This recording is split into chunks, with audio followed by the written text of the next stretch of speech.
Well, hello everybody. How's everybody doing tonight? Sorry for the little mix-up there.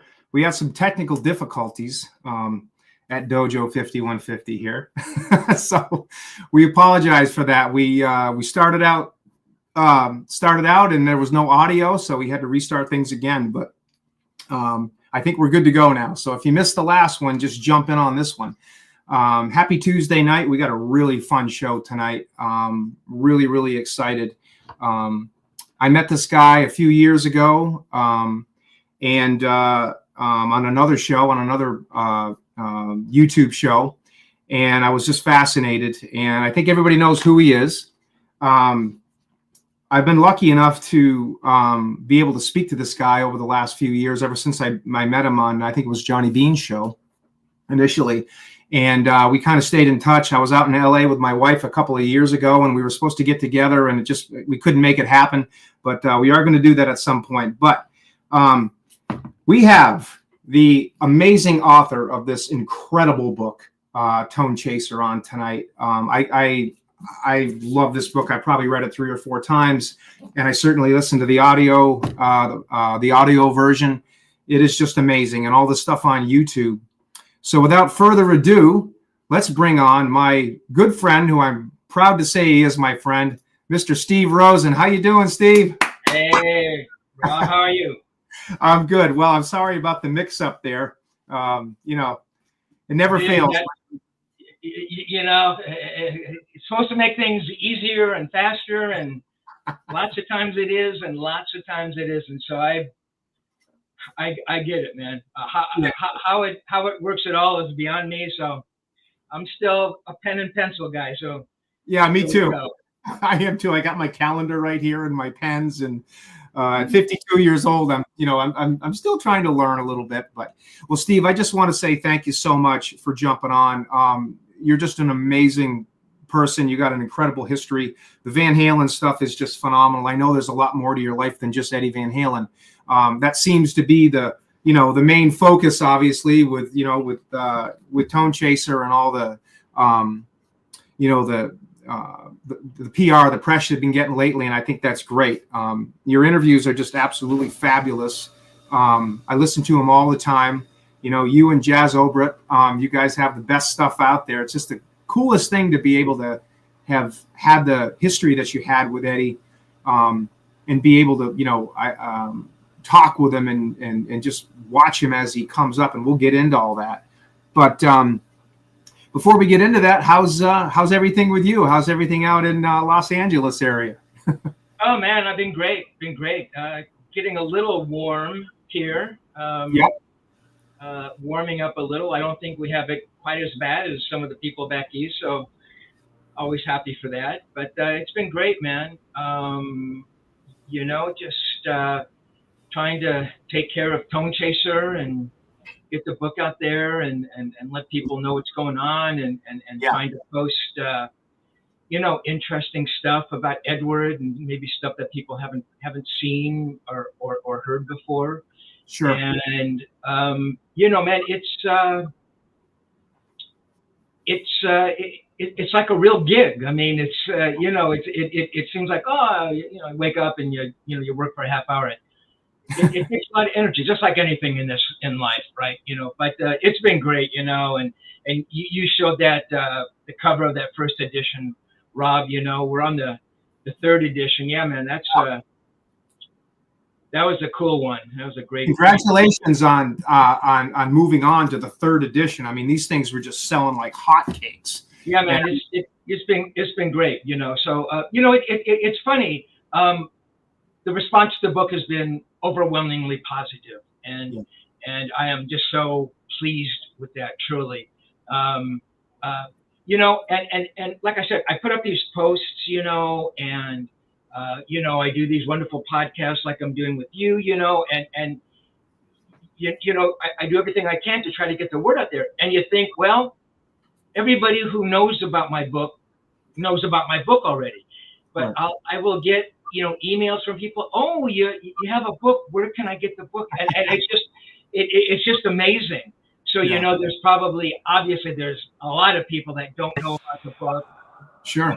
Find it. So it's that's one of the challenges, is trying to get it out to the world, let people be aware of it and stuff. And, obviously we're talking about a massive Van Halen audience here. And, yeah, so it's all good. I mean, I'm just so happy with the way things have turned out. And, as I'm writing the book, you never know, because writing is sort of something you do in a vacuum, and you sit in a little room and you type on this little keyboard, and you hope for the best when it's all done. So, yeah.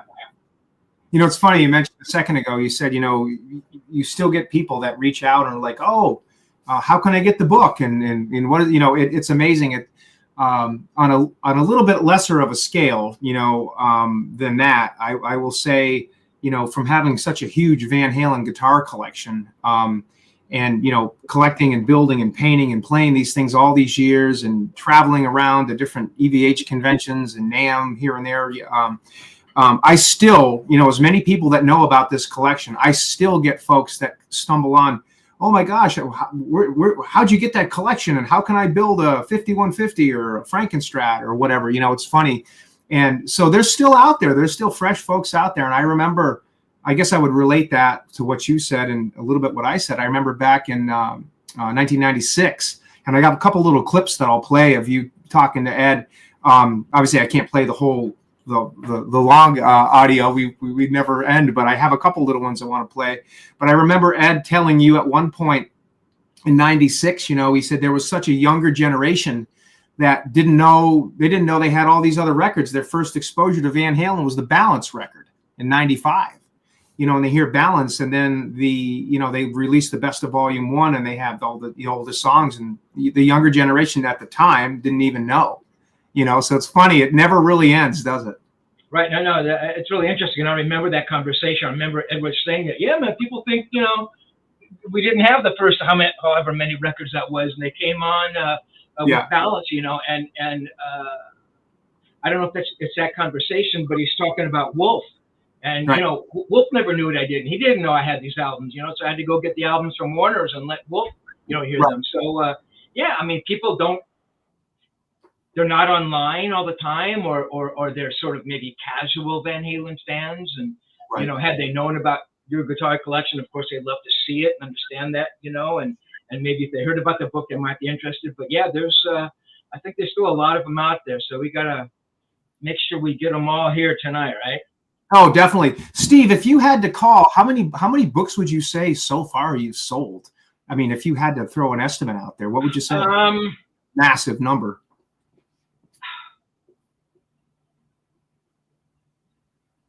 I mean, the explosion.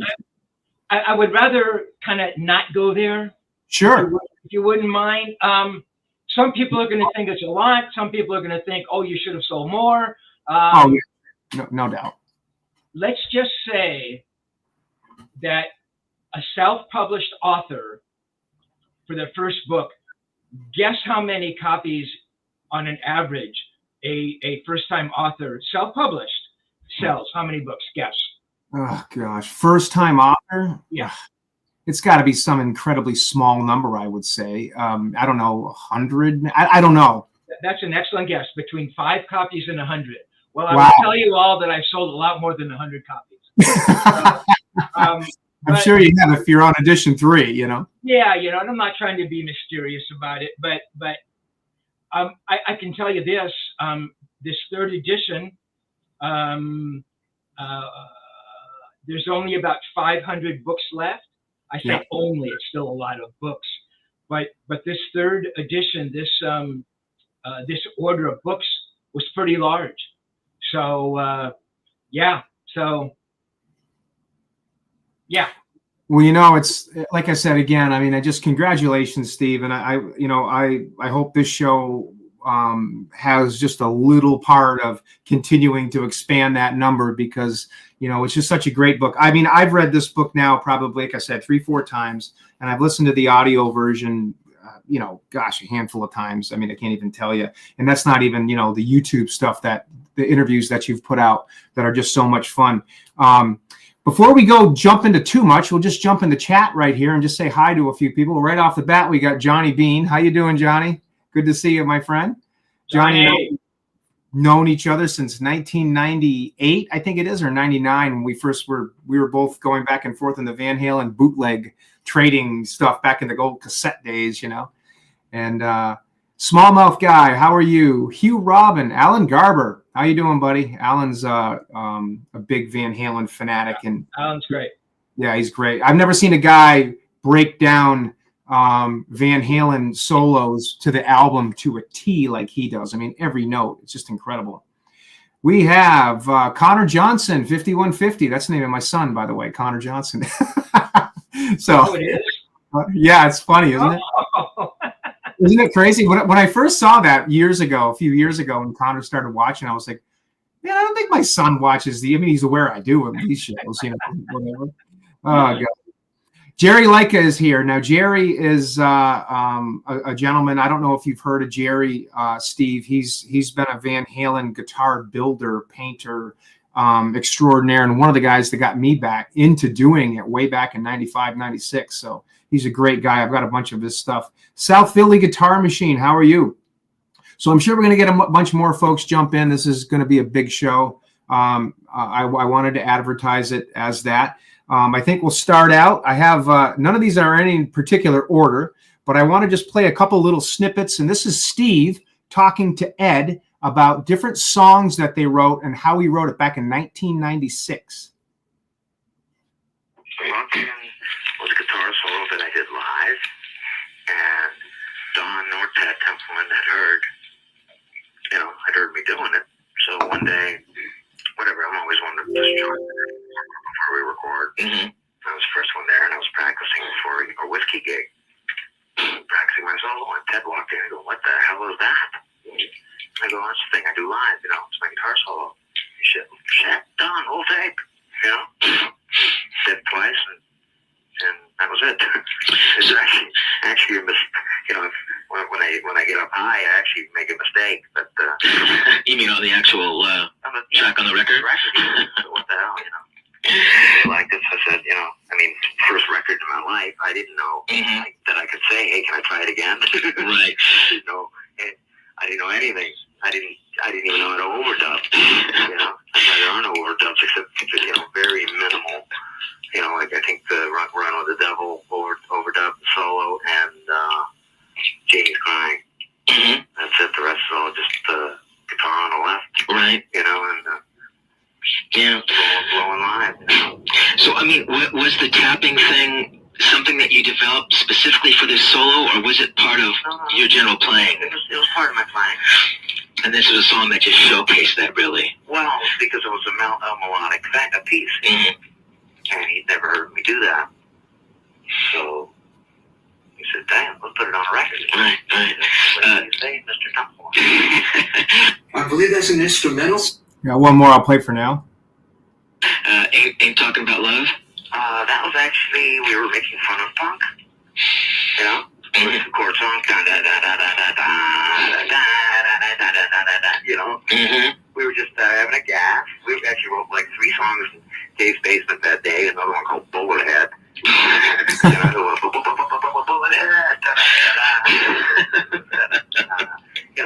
were just having a gas, and it actually turned into a good song. Really?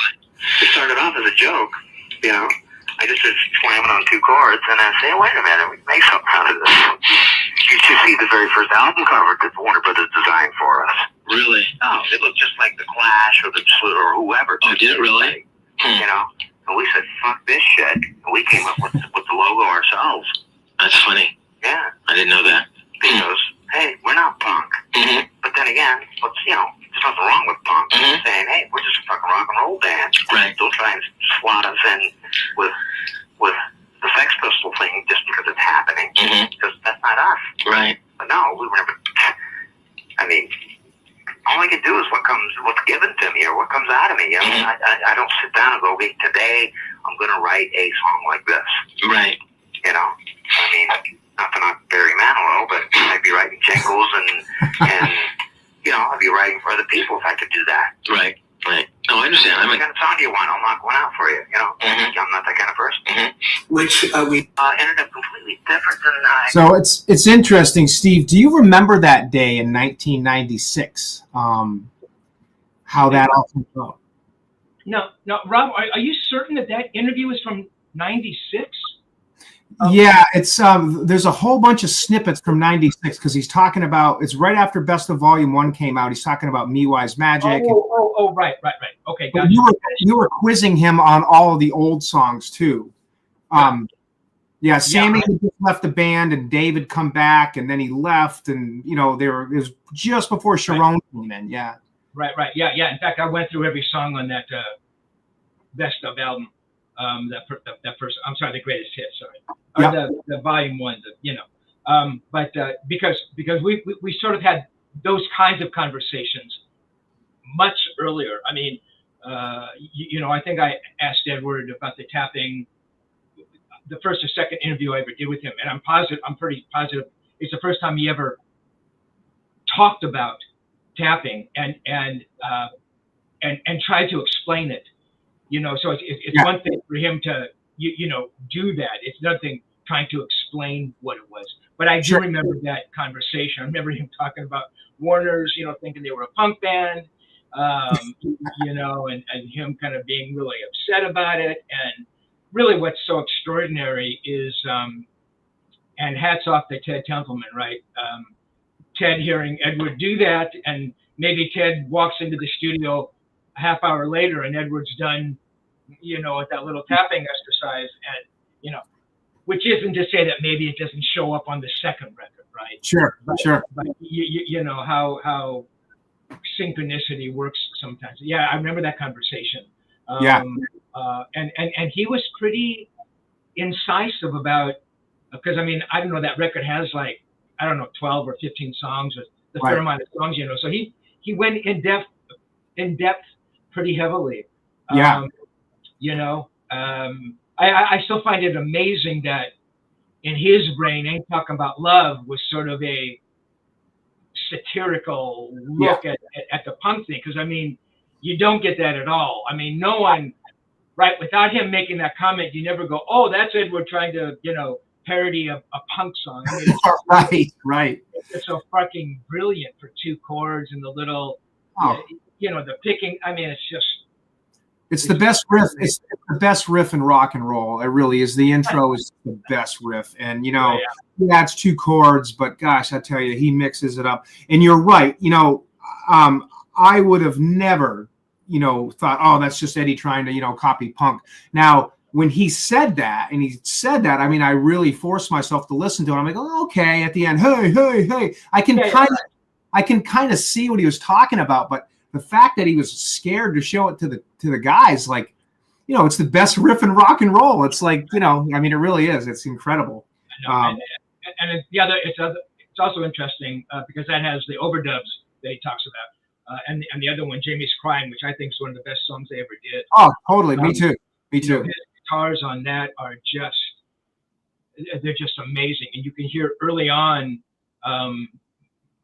who he is as a composer, and how he's going to, layer guitars later on. And it's just amazing. And I think he kind of, I don't think he used this description, but it was kind of a last minute song that was kind of added at the, the 11th hour. Right.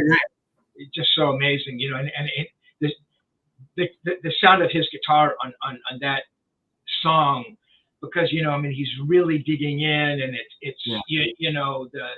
he's really kind of, squeaking the pick and stuff. It's just insane. It's awesome stuff. It really is. Yeah. That first album was, it was just total gold, and everybody's talked about it till we're all blue in the face. It was a totally new thing. No one had heard anything like that, from the opening riff to Running with the Devil to Jamie's Crying, and Michael's background vocals. Just great stuff. Which brings me to another question. Now, I believe we have this, it's way too long to play. I know you had said go ahead and play a couple little snippets here and there from stuff, and I'm glad you did, because it's kind of fun. So I'm going to keep those ones kind of short. But I think it was one of the first times you met Ed and you went on recording. He was asking you how old you were, and you said 25, I think, and you got into how you got into journalism and everything. Now, that would have been 1979, I think it was. Do you remember that interview? Because you were right there with him, and you were asking him how to play Light Up the Sky and how to do the solo to Run with the Devil and Somebody Get Me a Doctor, all the the harmonic stuff. Do you remember that day and what it was like to meet him that day? I think that was the first time. And again, it's hard for me to remember my own chronology in the book, but I think that was the first time he came over to my little guest house in Laurel Canyon, in the Hollywood Hills, which is why he was asking me those questions, because I think it was pretty positive. It was the first time he came over. And I think you can see behind me kind of the pictures and stuff. If I did a panorama of my condo here, I have pictures on every wall. They cover every square inch. And in that little guest house I had in the Hollywood Hills, they covered every wall. And so I think he was looking at them, which kind of prompted him to say, "Oh, how old are you? And, how long you've been writing," or, that kind of thing. But yeah, I do remember that day. I offered to drive out to his house. He was still living with his parents in Pasadena. Right. Yeah. Right. Because he didn't even meet Al until 1980. So, yeah. Right. I mean, that was like, I couldn't process it. I couldn't, here's this guy who, he's changing the world and he's still living with his parents. It's not that there was anything wrong with that, because, the European thing, the family tends to, they live in the same house for a long time, not that there was anything wrong with that. I was just so blown away by it. And, so I opted to drive back to his place, his parents' house, in Pasadena, which is about, from where I was living, no traffic. It's about 35 or 40 minutes. I mean, it's it's a little bit of a schlep. So I thought, oh my God, rather than making him drive to Hollywood, I'll happily drive out there. I kind of wanted to, because I thought, well, maybe I would get a chance to meet his parents, maybe Alex was going to be there. But he goes, "No, man, I'll drive. I'll come over, So he comes over, and I'm waiting, and I hear like a car pull up in the front. I look down, and it's a piece of shit. It's and I write about this in Tonechaser. I thought it was some, neighbor parking in front of my house. And up in Laurel Canyon, there are no specific parking spaces. Kind of where you park wherever you can. If you park in front of somebody else's house, fine, you do that. And I thought someone had done that. I was about to go down there and yell at them, go, "Listen, you got to move your car. You got to move your car." And I see him get out of the car, And I thought, my God. And later on in the conversation, he goes, "Yeah, man, I got some money, and I bought this car." He was so proud of it. I mean, some of these people in the audience probably know what kind of car it is, and I know I've heard it before. It was it was awful. It was not very good. But hey, he bought it with money from being a guitar player in a rock and roll band, and it felt pretty amazing. So yeah, man, he comes in, and he had played me earlier. This is right before the second record comes out. So he comes over with a rough mix of the second record. And again, it's hard for me to remember. I know that there were guitars and drums. There may not have been any bass. I know there were no vocals, and it was unmixed, and it was not sequenced, So we went. She says, "Hey man," as soon as he comes over, he knocks on my little screen door. He says, "Come on, let's go down to the car." And I go, "Does he want to drive around? Does he want to like show off his car or something?" I mean, I'm freaking out that here's Edward Van Halen knocking on my screen door to begin with. Right. So I go down there, we go down, and he's got this monster boombox, and he goes, "Yeah, man, this is the record we're working on." And I knew they were working on a record, because I think that's why he was coming over. It wasn't like, oh, he's just going to come over. So he puts in the cassette, and I start hearing what will become Van Halen 2, and it is just, I'm trying to process it all. And had I known he was going to play me the tape, I would have brought down a pad of paper and a pen and taken notes. Oh, Ed, that the first song, is that fast riff, and so it's that thing. Your mind, at least for me, you hear the song, you go, okay, I remember. It's kind of a fast riff and kind of an arpeggiated lick, And as soon as the second song comes on, you forget entirely what that first song is. Right. Some genius might be able to hold it in his brain. I couldn't, So I had like these vague bits and pieces, And it was a really warm day, and he had the windows rolled up because he didn't want the music blasting out into the canyon, And he's smoking, and he's smoking, and the cigarettes and the smoke is filling up the cab of the car, And I am gasping, and it's hot, and I'm sweating, And I write about it in the book, and I think all I can think of is, I hope this moment never ends. It was. I recognized it at the time as something rare, something that I was privy to be part of, and I remember that, So we get done playing, we go into the house, he picks up, I had some Strat there, and he picks because he wanted to remove the volume knob, right? He said, "Can I take this thing off?" Yeah, right. I mean, how fucking perfect is that? I know. I write about that in the book, and you asked me if I remember that date. Yes, and I'm giving you an overview of what I remember. These are like broad strokes. Did I remember? If I hadn't have heard that tape, would I have remembered he had done that? No. I mean, but it so perfectly encapsulates who he was, right? The guitar has to be his own. He didn't care that it was somebody else's guitar. He was going to fuck with it, And for him to do that, I guess the fact that he even asked me tells you a lot, because he could have just, pulled the fucking thing off. And then he's trying to get it off, and I don't know. I didn't know if it had a little set screw in there. Yeah. I didn't. I mean, I'm not a guitar nerd like, most of these people like you. I don't know those things. So I didn't know if it needed to, if you needed to, undo the screw, because the screw was going into the post, Yeah. And so he's trying to take it off. Does this come off? It's like he's asking me. It's like I know, like you don't know. You tell me if it comes off or not. Yeah. Exactly. And then he pulls it off, but man, he gets in the way, and then he starts playing all the riffs from what I just heard, and he goes, yeah, man, this is called Bottoms Up, or all those songs. And again, at that moment, I really recognized how special that moment was. Sure. And hoping that I was getting on tape what the moment truly was, Sure. And so if we fast forward, so this is 78. So if we fast forward 88, 98, 2018. So if we fast forward 42 years, when I sit down to start writing what will become Tonechaser, and I come to that tape, and I'm listening to that tape, and I'm trying to recall all of that, My thoughts are, my God, I can remember, as I'm explaining to you, Rob, I can remember how important that day was, and how important by 2020, I believe that day was going to be for Van Halen fans everywhere.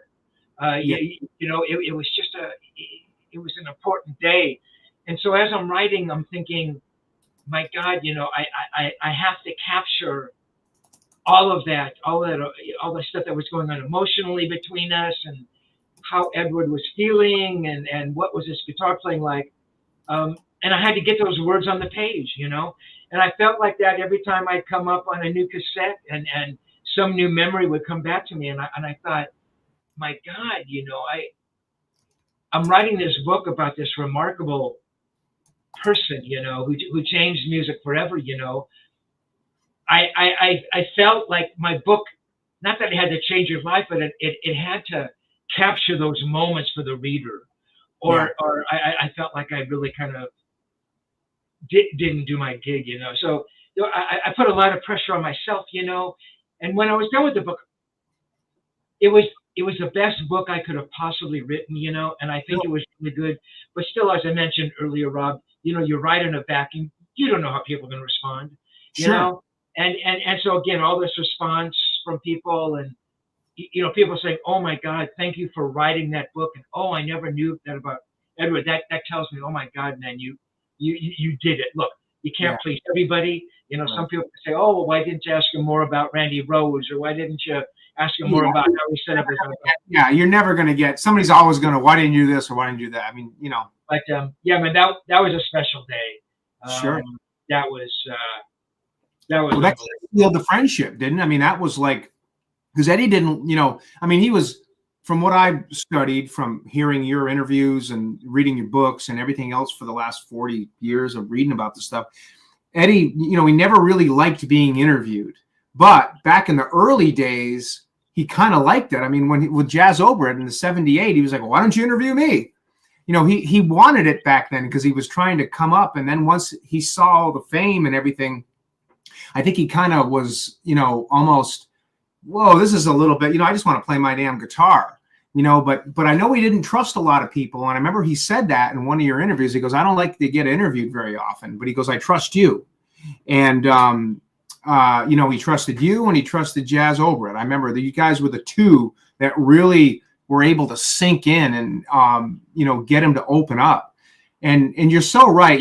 Back to last time I was out in, not the last time, but a few years ago, back in 19, when I was out in LA, the last time I just wasn't able to hook up with you. I was hoping we could get together, but it just was so crazy. But back in 19, I did the drive to Pasadena, and I went to the house that you're talking about. And you're right. It's about 40 minutes or so, and it's, here's this guy living in his parents' house, and just destroying the guitar scene, it's just so crazy, when was the first time you can recall actually seeing one of Ed's guitars, whether it's his Frankie or whatever? The picture that I put up a second ago, I think you're playing Ed's 5150. That's the 5150 Kramer, and he's playing a guitar that was a giveaway guitar.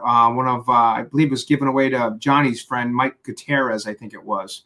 Right. I think I've heard that story before. And somebody, I could be wrong. I thought somebody actually even recognized the guitar I'm playing.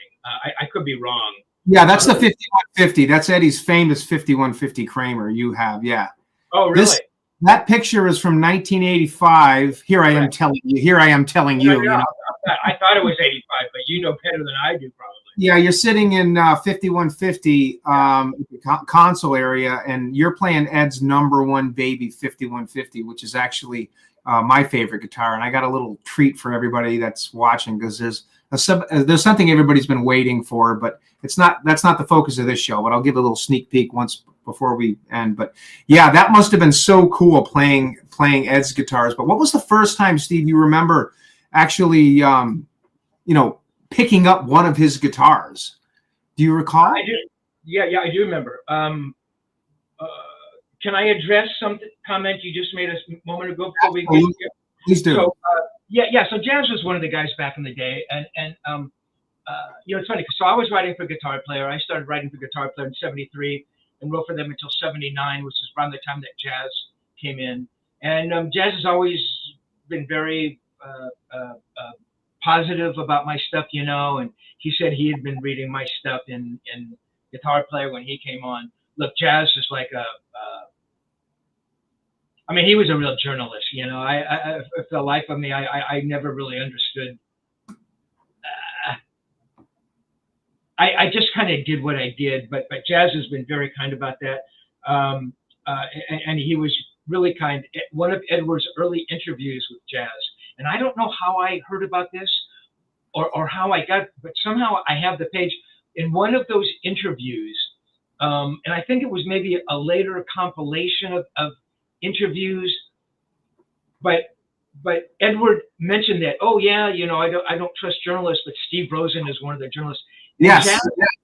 And Jazz included that little paragraph in his story, which he didn't have to do. And that was a very generous and cool thing to do. And I want to thank him again. And Jazz, gave me a little comment for I think it was maybe the first book or the second edition. Anyway, I just wanted to reference that. The first time, last thing, it's funny because Jazz met Edward the first time at the Day in the Green. That photo, which maybe you'll put up, which is where I would meet Edward for the second time, July '78. And it's funny because we probably walked by each other. I had no idea what he looked like. I don't think he knew what I looked like, you know. I just think about that now, you know, because I see those pictures of he and Edward, you know, and it's exactly where I was with Edward backstage in that little compound. Anyway, I remember exactly the first time I played one of his guitars. He came over with the Bumblebee guitar, and I think that was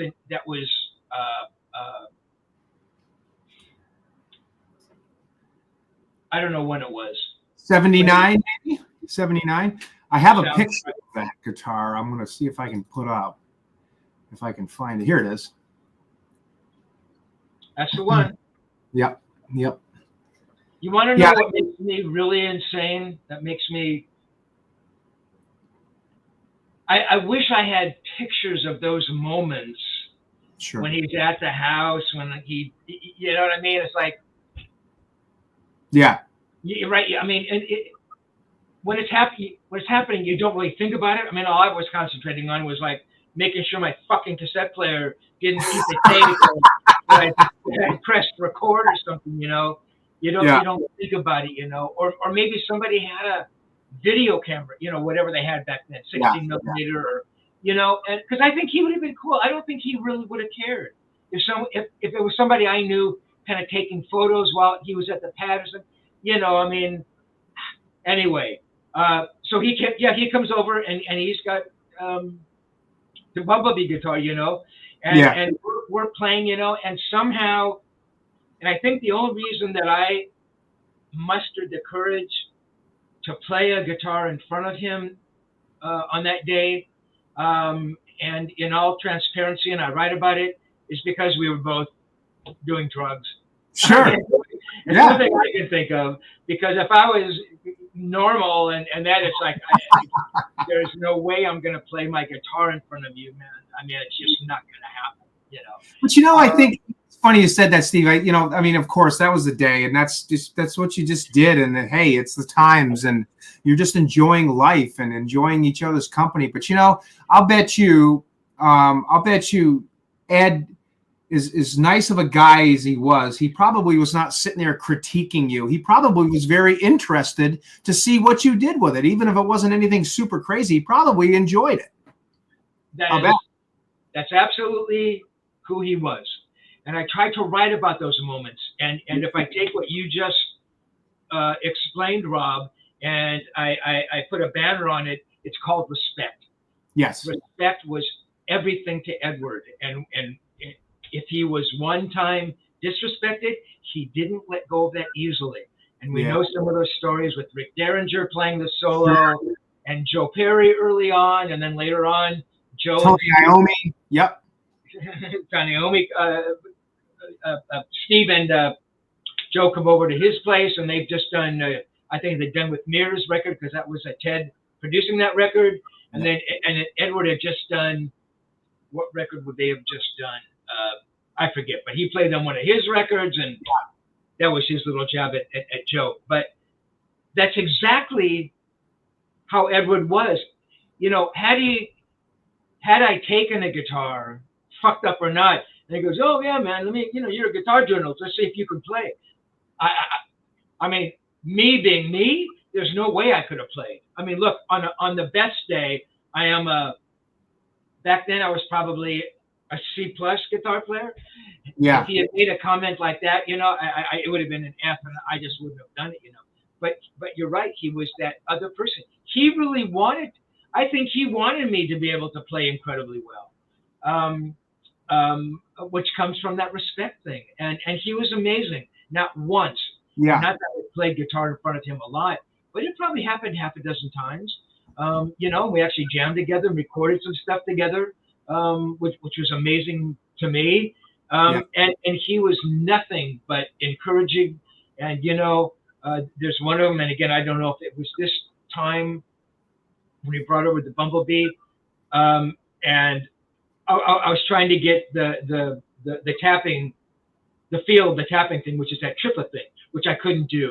Yeah. I'm always playing my quarter notes, da da da da da, and I get, and then he says, well, it's where you start counting from. I go, yeah, Ed, that really helps me. Thank you, man. I know. Yeah, it's like reading Greek. So I'm doing it, and you can hear it. You can hear it on the audiobook, the Tonechaser audiobook. You can hear me doing it. I'm doing it over and over and over, and it's wrong, and I'm getting frustrated. And then I finally get close to it. He goes, yeah, man, that's it. And he was like happy that I got it. Yeah. I mean, it was really amazing. That's who he was. And, look, it took me 580 pages to try and explain who this guy was. Understanding Edward took a lot of pages, but it's those little moments, him taking the knob off, him like smiling and being pleased because I had almost done the tapping thing, the respect thing. It's those little pieces that you really learn about him. Look, we all know that on stage he was a god, and everything he did with the guitar and the sound, we get all that, But what is this other piece that we maybe didn't know about, this other side of him? And that's what I tried to write about in Tonechaser. So he brings over the Bumblebee guitar. I had this 66 Strat. It was actually a decent guitar, but again, I couldn't keep the thing in tune. It had a regular, had the Fender vibrato assembly on it, and I couldn't play very well. I mean, so he says, oh, you should try my guitar. So I'm thinking, oh my God, I'm going to sound killer, So he gives me his guitar, and it was horrible. I mean, I couldn't play it. Look, I know what some of these guitars play like now because I know that they come from the factory. Obviously, these people in the audience knows. But, his vibrato wasn't a floating vibrato. I was always used to floating vibratos because to me, they were infinitely easier to play. I mean, it takes some real finesse, and you really have to build up your right hand to get that right. You know what I mean? To not hit notes flat or sharp, which I was always fucking doing, like some guy continually singing out of key. But I didn't think the guitar played very well, And at a point, and so of course I hand him my guitar, and he, it didn't matter what guitar he was playing. He could pick up. It amazing on my guitar. Yeah. So I was playing his guitar for a while, and I'm thinking, oh, he wants it back. Oh, you want to trade back? He goes, no, I like playing this one, So Bumblebee was the first guitar of his. That is so cool. Do you remember if it had high action? Was it set up like? Yeah, no, exactly. It was high action. I could barely press down on the vibrato bar. The strings, because the action was so high, felt pretty heavy, even though I think he uses 9s, right? If I get that right. That's what he said. Right. So I mean, I was using 9s. Not that meant anything, but the action was high. I thought that the profile of frets was pretty high, and the bar kind of, although on the Bumblebee, I mean, I think it actually, you could kind of lock it in position, right? Later on, it just kind of was kind of wobbled, just wobbled, but I tried to get, pushing down on it, and I couldn't do it, It's funny. Well, that's great. Thank you so much for saying that. That's just so interesting. I'm sure the audience is getting a kick out of hearing all that because it's just so Edward. You go back for just a second. It's funny, back in some of the earlier earlier interviews, Ed says, I remember when I was, I went to a show and I saw Richie Blackmore and I went up, hey, how you doing? He was like, get the fuck out of here. Who are you? And Ed remembered that shit, and you said that. And then he even said in one of the interviews, I don't know I can't remember if it was yours or one of Jazz's.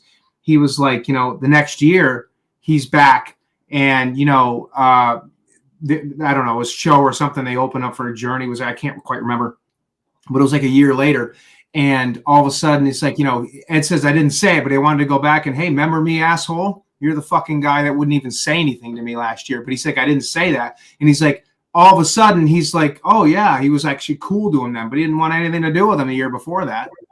And it's funny how that rock star kind of ego, you know, I'm better than you. And you see that in all kinds of walks of life. Anybody that's a professional at something, or any profession, I should say, and you have a whole bunch of people that are really good at it, there's going to be a handful of assholes, and there's going to be a handful of, you know, medium people, and there's going to be a handful of folks that are really good at it that are just really cool and, as you said, respectful. And, you know, the same thing, I remember, you know, he talks about, Eddie used to talk about Tom Schultz, how he couldn't stand Tom Schultz because he was another one, you know. All these names pop in, you know, and it's fine. I won't get into too much detail, but it's funny that you said that, because I really think from, you know, I mean, I only met Ed once and it was just a quick handshake. I never really got the chance to talk to him at all. But you know, he sounds like he was just such a sweet guy and just had a respect for people, you know. And that's interesting hearing you talk about that. But that's pretty cool, playing the Bumblebee. Yeah, it was cool. It's cool. So you want to hear sort of a truncated Blackmore story? You sure do. Okay, so that interview you're talking about was Jazz's, and yeah. Edward, and I'm not sure of the actual history of this. Either Richie Blackmore and John Bonham it was either a whiskey gig, or some people say it was at Gazzari's. Yeah. It's just hard for me to imagine Richie and Bonham being at Gazzari's, but maybe so. Edward, let's assume it was Gazzari's. Sure. Edward walks over. Obviously, he's a huge Blackmore fan, and also a big Zeppelin fan, obviously. And he walks over to him and you know, introduces himself. I never spoke to Edward specifically about this. It's kind of secondhand. Sure. We sort of danced around this a little bit, but it's germane to what my story will be. And he walks up to him and says, "Hi, I'm Eddie Van Halen." You know, yeah. And Richie says, "You know, fuck off," or something. And John Bonham, if there's anybody who is, and I hate to say this about those who have gone, but John Bonham was a nasty guy. He could be really nasty. Yeah. So he and Richie hanging out together, that makes sense. So John probably said some nasty things.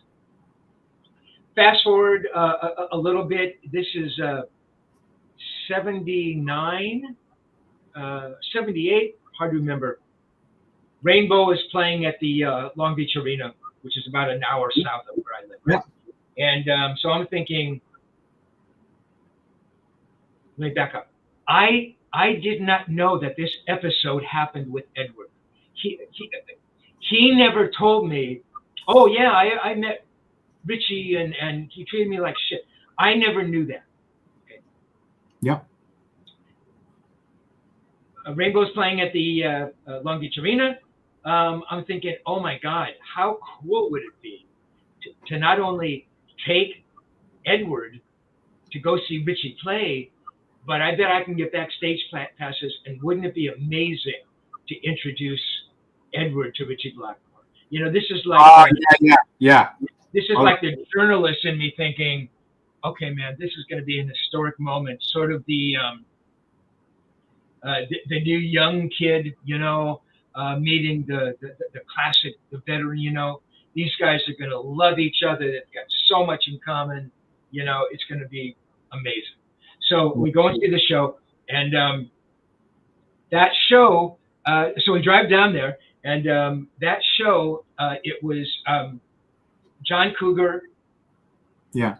And Randy, he did the Hendrix tribute. Oh, Hansen? Randy Hansen? Randy Hansen. Yeah, yep. So we get there, and we missed John Cougar. I don't think Ed was a John Cougar fan. Maybe he was, but for whatever reason, we missed. The name changed a million times. John Mellencamp, John Cougar Mellencamp, John Cougar. Like, you never could tell. Like, every other year, it was a different name, you know. So we go and find the seats, and I did score passes. Actually, there was going to be a party, a post-concert party. And so typically the press tickets were pretty good. So we were pretty close, you know, a few rows back in the middle. I mean, really good seats. As a sort of a sidebar here, we walk in, and within I saw it instantly, and I write about it in Tonechaser in more detail. But I looked around, and I saw people. They go. It was magnetic, man. I'm telling you, within 30 seconds, people looking, hey, Van Halen, Edward Van Halen, and people started walking over, and he was really polite, and he stood up and he shook some hands and stuff. And at a point in time, I could see he was getting a little bit crazy, and me trying to be a housekeeper. Hey guys, could you maybe go sit down? And people were so understanding and respectful, So the lights go down, and we figured that Randy Hansen has gone on first, right? Randy would go on before Cougar, and so we expect Richie to come on, and Randy Hansen comes on, and we go, what the fuck? Yeah. So we sit through Randy Hansen's set, and then we go backstage. Edward had met Randy like a week before. He respected. I think he respected Randy, didn't he? Yeah. He liked what he did. And so I went back there, and Randy said, "Oh man, cool," And I had never met Randy. I think I may have interviewed him, maybe a phoner. I can't remember. So we go back there, and I go, "Randy, what's going on?" He goes, "Richie was afraid to go on after me." I don't know. Look, that's Randy's story, but for some reason Richie was not in a good mood. And I guess Randy had opened a show earlier the week before in San Francisco somewhere, and Richie got bummed because he had to go on after Randy. I don't know. Whatever it was, Richie was in a particularly nasty mood. So we go back out and we watch Richie play. And he was good. Richie was, he was playing great, But I kept thinking in my head, okay, you're about to go to this after hours party. Richie Blackmore was so upset that he I'm sorry, I got this wrong. The lights went down and Richie came. He was playing second. I'm sorry, and Randy was headlining. Got it. So after I'm sorry, guys. So after Richie got done, we watched Randy set. Then we went back. We go, Randy, what the fuck? What's going on? That's when he said, "Oh, Richie won't go on after me." So we're driving over. So the party was at the Queen Mary, which is only about 10 minutes away, in Long Beach Harbor there. So the whole time I'm thinking, Richie Blackmore was so fucking pissed off, and I've seen a lot of concerts. I have never seen a headline artist go on in a second position or before the headliner, the last set. I've never seen.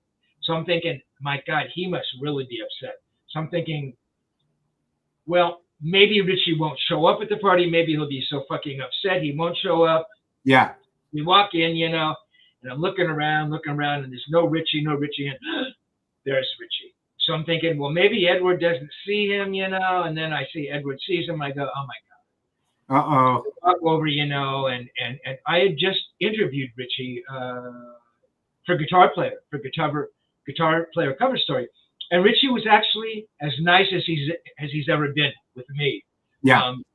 So we go over, and I go, Edward, this is Richie, this is, and Richie goes, no, don't tell me. He points it, Edward goes, you play guitar, right? You're a guitar player, and Edward just kind of stood there, and I thought, wow, that is not nice. That's going to hurt him, Yeah. When he did that interview with Jazz, and the interview you just referenced, Rob, he didn't say one word, because I think in that interview it made it sound like he did say something to him, like, hey man, I'm look at me now. He didn't say one word to him. So if he did say that, he did speak to Richie. He did not do that. Yes, later on, I guess they would sort of become buddies, Yeah, as time went on, right, yeah. And that kind of thing would happen a lot. I did an interview with Jimmy Page, and Jimmy Page this interview I did with him in '86, and he kind of trashed Edward. He didn't, Yeah. and then all of a sudden later on, they're best buddies. History gets written by the person who was there. Sure. Oh yeah. But yeah, that was a weird moment. I mean, and going back to what you said, Rob, it's strange because when Richie met Edward, so it's either 78 or 79. I think 79. I think it's 79. Sounds about right. Right. Richie was doing the rainbow thing, man. But even though I was never as big a rainbow fan as I was Purple, I mean, those early rainbow records were still pretty amazing. I mean, Richie was still playing remarkably well. And even if he was playing like shit, I mean, if he had done nothing more right than, Fireball, Machine Head, and Burn, I mean, that's all he ever would have had to have done. And yet, for some reason, why did he say those things to Edward? Well, I mean, I can only think of one reason, and it was jealousy. Jealousy. Edward Wright was, his rocket ship was ascending at 1,000,000 miles an hour, and maybe they weren't talking about Richie so much. It's just strange because I had the great privilege of introducing Edward to some other iconic musicians, and Right. Les Paul, different generation, of course. Sure. But Billy Gibbons, I mean, my God, ZZ Top. I mean, The best. and Billy, my God, he was, loved meeting him, and they had so much in common. Billy always sounded like he was a good guy. He always sounded like, because I met him, Ed would always say, all those years, they would joke back and forth, and Billy would say to Ed, "Hey, Ed, did you find that fourth chord yet?" Just joking back and forth. It's funny, though, you bring up a good point, Steve, and again, I go back to anybody that's really good at something, there's going to be other folks that just take that in a jealous way. I mean, how can anybody, back in those days, listen to Van Halen 1 and be like, "Oh, this guy sucks"? I mean, it's impossible. You can't say that. There had to be so much like, who the frick is this guy? Like that. Oh, they're gonna, he's gonna come around. He's gonna knock me down a few pegs. I mean, it just changed everything. So I can certainly understand it. But here's a young kid, like you said earlier, Ed, 21 years old or whatever, living at his parents' house. Finally, he's making it. He did his thing, and he's out there. "Hey guys, how you doing?" He's like a new puppy, at a dog kennel, running around, and all the big dogs, "Get the fuck out of here." He's like, what? I want to play with you guys. He just probably was just this kind soul, and he's just getting, just dissed and it's funny. And as the years go on, you can't help, you have to accept him. He's not going away, Right. Exactly. And you hit on a couple of key points, Rob. Edward had a very internal, quiet self-confidence. Edward Van Halen knew that he was a very, very good guitar player. Yeah. Not once in all the time I spent with him did he ever say, "Can you believe that fucking solo I did? Oh man, I could blow all those other guys away." Right. That's just not who he was. Right. Again, disrespect him, and he held on to that for a long time. You say, how could anybody hear the first Van Halen record and think it was shit? Well, I write about this in the book. Look, I didn't think the album was shit. I mean, I never said that. I never intimated that. It just didn't strike me as being as important as everybody else thought it was. Right. And again, I try to give the foundation for my feelings because I came from I don't want to call it a different generation, but I was used to hearing different kinds of guitar players, that kind of guitar playing, and not that Edward. I mean, it was a different kind of guitar playing. Right. It was a different kind of songwriting. So I was used to, hearing the Jeff Beck, right? Yeah. And the Zepp records and the Who records and Robin Trower when he was playing Les Paul, Procol Harum. I mean, that guitar playing was amazing. You know, it was just different. And was it any better? No, but it's usually what you grow up with is what you sort of are drawn to, right?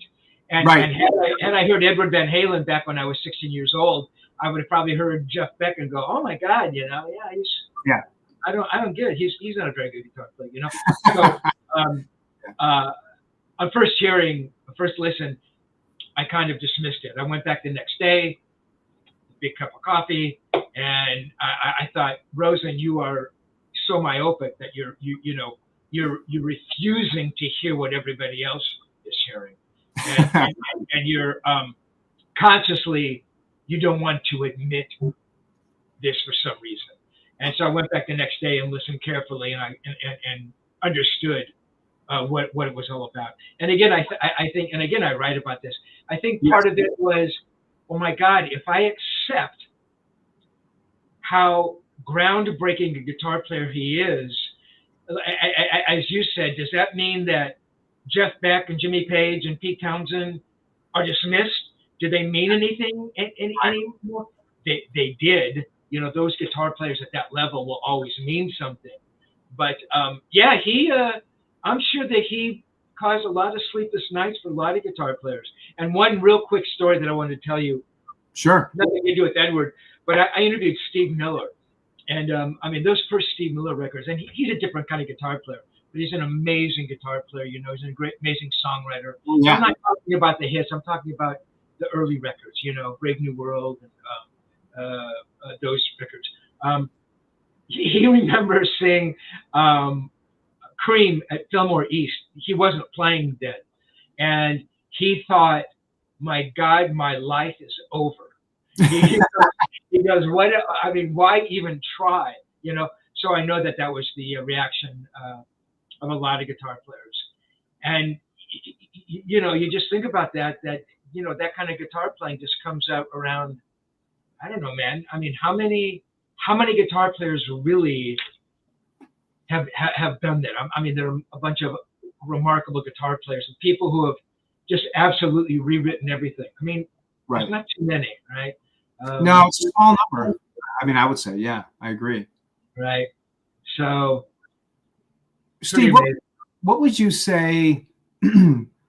I know this is a tough question. I mean, we could go on and on and on, and the stories are just incredible. I mean, I'm sure that it looks like everybody in the chat is eating it up. But what would you, if you had to pick a time, and it could be when you interviewed, or it could just be you guys are hanging out and the tape wasn't rolling. If you look back at your relationship with Ed, and you had to pick a time where just sticks out in your mind, like, man, we had a great time this day, or we did this fun thing, or this was just a magic afternoon or evening. Is there anything that sticks out in your mind, like a particular time when you were hanging out with them, that you would say is probably rates right up there as one of the best of the times? Can I give you like my list of 2 or 3? Sure, you can. And again, audience, I'm asking Steve a lot of questions that are in the book. We all know that they're in the book, but a lot of this also is for folks that haven't read the book. If anybody's watching this, to kind of inspire them to go out and get a copy of this. So go ahead, Steve. Cool. And I never wrote about these moments in the book as, oh, this is one of my favorite moments. I would never have written that.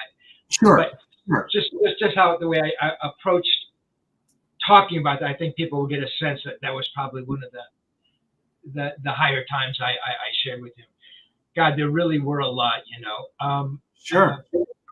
I mean, one that instantly comes to mind is it's 1986, and so I've known Edward for about, what is that, 77, 9 years at that point.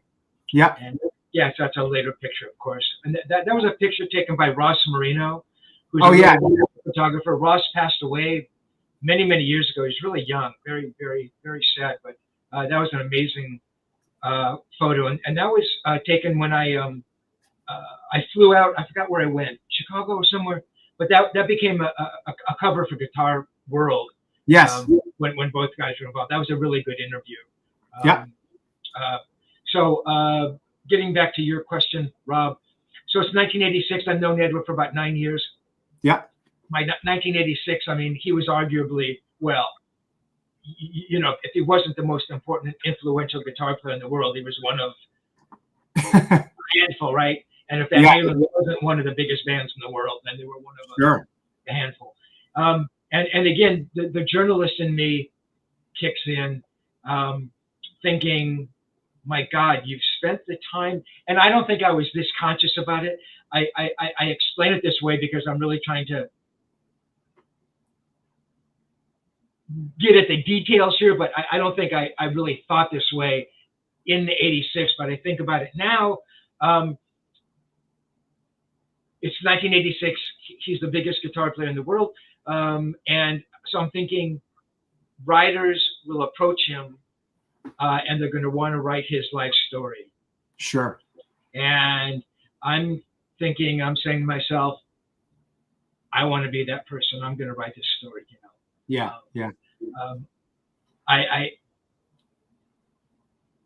I knew I had to ask at the very least.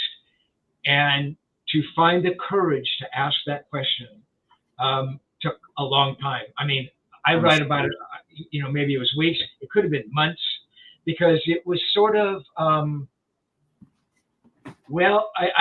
sort of looked at it this way. If he said no, which he had every right to, of course, if it was going to be his life story, he could have anybody he wanted. I mean, he could have found, some Pulitzer Prize winner. I mean, who would have said no to writing a book about him? Right. You know, so if he said no, it would have been heartbreaking, Sure. And then if he said yes, it would have been, oh my fucking God, what do I do now? Now I've got to write the book. Yeah, now I got to produce, right? Yeah. Exactly.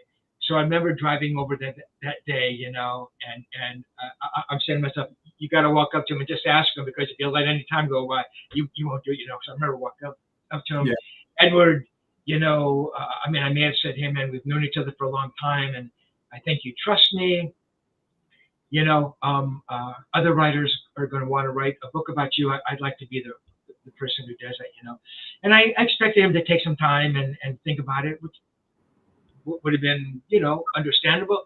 And he takes a puff on his cigarette and goes, yeah, man, it has to be you, couldn't be anybody else, And so I think about that moment, and I don't want to sound nostalgic or maudlin, but I think about that moment now. That that was, my life couldn't be any more perfect. It was like all the work I'd done, as a journalist and as a writer, and hopefully being a decent human being. And I fucked up and I've done bad things, we've all, but I thought, at that moment, I thought this is one of those moments. And I can remember that moment. That was pretty amazing. Yeah. This is kind of a funny moment, but it was really so beautiful. I remember this one as well. Yeah. So Muppet Edwards, and look, he usually had some coke around. Okay. Yeah. So he'd offer. Did I say no? I never said no. I'm going to be total honest. Look, man. Sure. Doing coke with Edward Van Halen was a lot of fun. It just really was, So I was up there, and he didn't have any coke, and so he says, "Hey man, do you have any?" And I was seeing, and this is not an excuse, but I was seeing a girl at the time, and she was a coke fiend. I hate to say it. Yeah.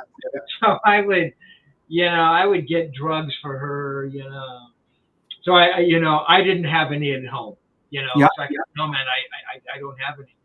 And he goes, well, I got a joint. You want to smoke a joint? And I thought that was weird, because much earlier, one of the times Edward came by my pad, I had some pot around, and I was not. I was not that person at all, man. Honestly, I would get paranoid. I couldn't talk. I couldn't do anything. So the fact that he even had it was a shock, because it had never come up. Never. Later on in Running with the Devil, God, man, my brain. his manager, Oh, Noel Monk. Noel Monk's book, he said that Ed smoked pot all the time on the road. I never saw him smoke pot other than this one time. Now on the road might have been different. So anyway, so he's got this joint, and I'm thinking, yeah, sure, what the hell. So he lights it up and he gives it to me, you know. And if you don't smoke, you know, you can get pretty high pretty quickly. And I had a pretty low tolerance, you know. So I take one hit, you know, and I'm fucked up. And he takes a hit, and we start talking about something, and I don't know what it was, man, but it's hilarious. And it was just, That's so I funny. don't know, man. It was just a fun time. For some reason, and I thank God for this, he had come over to pick me up. Yeah. I don't know why. Maybe my car was in the shop. Maybe he just liked to drive. So he would just drive over, and literally he lived about 8 minutes away from me. Yeah. I remember you So saying pretty close. And so he picked me up. So I'm thinking, well, whenever I have to go home, he's going to have to drive me home because I was not capable of driving. I mean, I really wasn't. You know? Yeah. So we're just sitting there talking about nothing, and it's getting pretty late. So it's about 4 or 5 in the morning, which is, you know, our sometimes our get-togethers would last. That's the rock star timeline, right? Yeah. Exactly, man. And so he says, oh, well, let's get going, you know. And I never thought for a moment that he couldn't drive. I figured he could drive. So Yeah. I remember he had that that tricked out VW that was painted with you know, the just like the guitar here, like the red. Oh, yeah. Yep. And if I remember, the interior didn't have anything in it, or it only had like a seat, or it was weird, you know. Yeah. So we get in, and there's sort of a shortcut you could take to my house. And if you live in that area, you know the shortcut. So we go down the hill, and I can see he's taking the shortcut. So I figure he knows this road because I knew that road, you know, a lot. And there's a stop sign coming up, and he's driving. You know, this is 4 in the morning. There's not another car around, you know. And, so he's driving, you know, a little fast, but it's like he's in total control. I can tell, you know. And he's coming up the stop sign. And I'm thinking, oh, he's gonna, you know, he knows the stop sign is there, you know.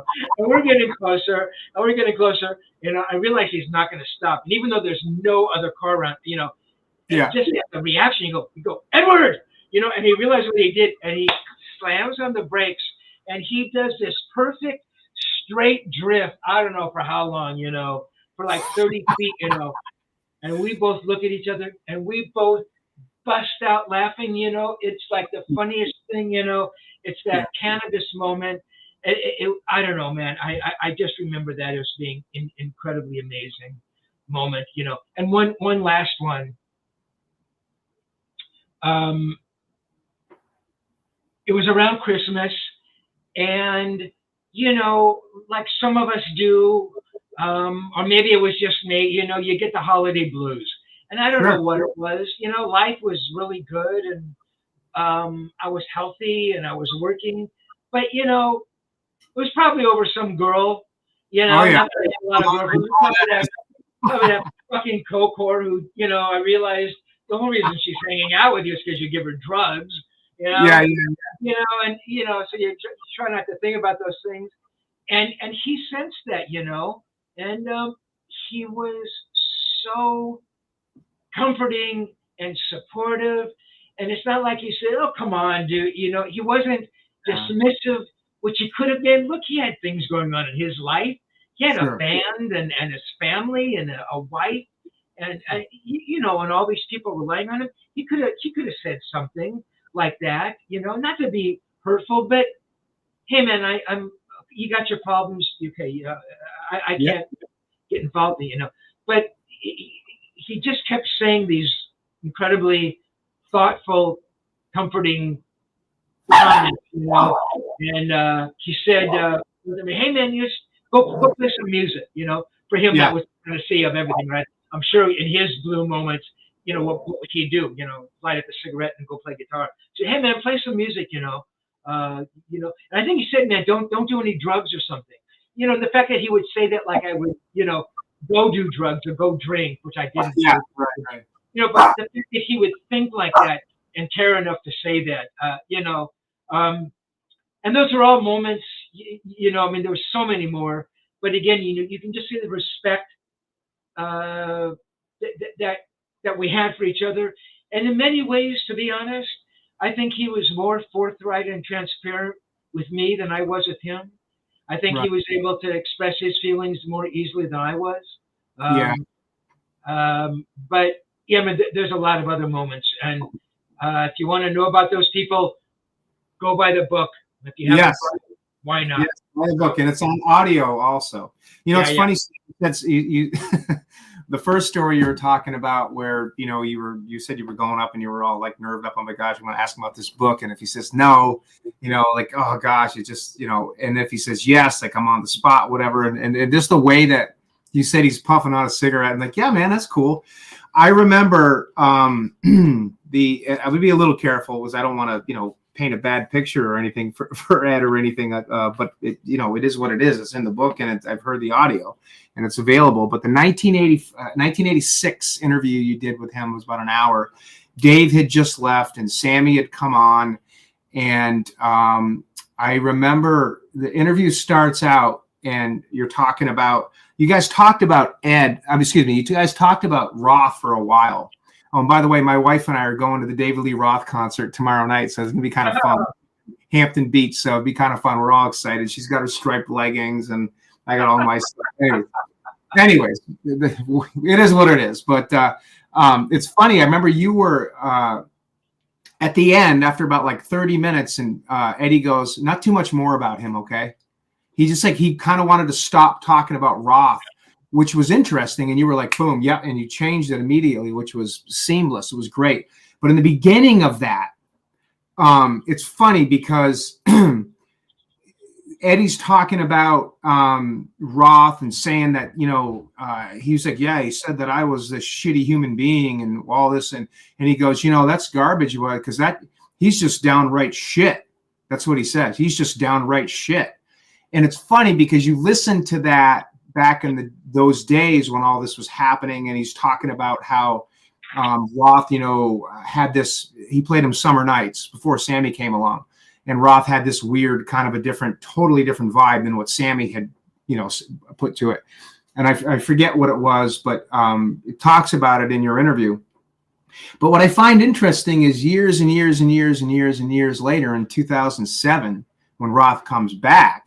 Not the 1996 Music Awards debacle, but when he comes back, Eddie says, yeah, we never really said much bad about each other or anything. He said that, hey, thanks. Thank you. My wife just got home from a trip for a few days, and she just brought me a drink. So thanks, honey. He says, oh, the press made a big deal out of that. It really wasn't us. And I kind of sit back going, yeah. Really? What? You sure about that? And it's kind of goes, they don't remember that stuff back in those days. And, everybody looks at the past in rose-colored glasses. I mean, look at a relationship. And again, this isn't a slam on Ed, but because of this historical stuff that we have and the geeks that I'm talking about myself, not you, we're geeks that we are, we can kind of, well, that's not really true. That's not, you did say this, and here it is. But it's funny because you look at a breakup or any relationship. This is where I'm going to bring it back and normalize it.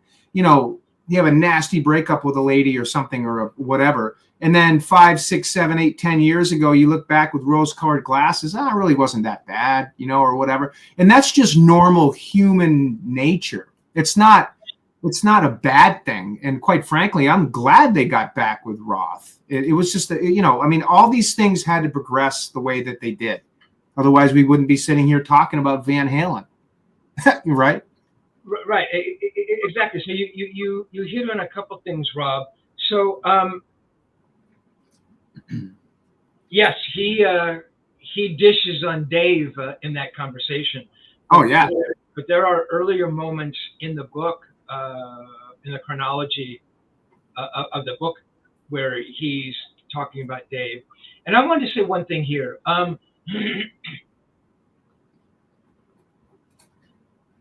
I tried to write as honest a book as I could, and so you're hearing my thoughts and my opinions about stuff, and it's honest. And look, David Lee Roth has had a remarkable career and success that few will ever reach. You know, I am insanely jealous about it. I am not. Dave is not one of my favorite singers, but that's just my opinion. Does that mean that Dave shouldn't have sang in Van Halen? No. He was the perfect singer for Van Halen. Because he's not one of my favorite singers, doesn't mean that he wasn't the perfect singer. So I just want to, in case anybody out there is sharpening their daggers and wants to come after me for someone making these comments, or about Michael, who is a very sweet guy. Michael was a perfect bass player for Van Halen. Michael wasn't one of my favorite bass players, again, because I was not used to, but I listened to an entirely different generation of bass players and singers, you know, and that's where my ears got tuned to. So anyway, so that being said, yes, so Edward talked a lot about Dave back in the early days, and I mean, real early, and I never wrote about any of that, and a lot of times in the book you'll read, Ed will say, don't print that. A lot of times he's talking about an article that I might be writing, but after I started working on the book, he's talking about the book. He wouldn't want that to come out in the book, because in 1986, if anybody knew, Dave is gone by then. If he had said these things while Dave was still in the band and the label got wind of that stuff, it would have been very bad. And I understood all of that. I would never have betrayed his trust in any way. But Edward, in many ways, was, and I saw this several times, and this is a perfect example of that. You're talking about Dave coming back and doing that tour with them. And Edward sort of forgetting what he had said. It's quite possible that he did forget entirely those comments he made or his feelings about him. But the other side of him, and I believe this was part of him because I saw it happen several times, was that Edward many times took the path of least resistance. Right. So for him to get back together with Dave and, hey, we don't have to go look for a singer, or, let's just get Dave there. Sure. Even if he still had some of those feelings, or there was some lingering bits, because it's hard for me to believe that he forgot entirely that whole history with Dave. I can't believe, Dave too, yeah. Right, he might have forgotten, an incident here or there, There's a bit in the book, right before Sammy comes to the band, when he says to me, go find me a singer. And I think he's just joking. Sure. Like, who knows more singers on this planet than Edward Van Halen? Right. I mean, my God, can you imagine his Rolodex? He could have snapped his fingers and had anything in the world. So I'm thinking he's joking. Right. He was deadly serious. And I think that came from, this is my own theory, I don't think Edward had time to deal with it, or didn't think it was important enough to deal with it, to go through the mechanics of finding someone he thought could work, maybe calling them or having somebody call them, setting up an audition, having them come by and sing to a track. I just don't think he was wired that way. Right. That makes sense. Right? Ed Loeffler, their manager, who was a very important piece of that whole Van Halen puzzle, passes away.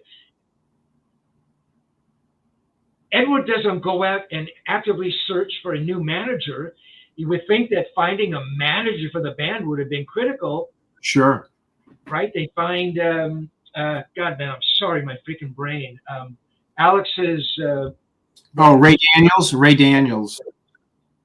He comes in, and Ray didn't do right by the band. And Ray, I've heard from multiple people who work with him in the crew, that he was not...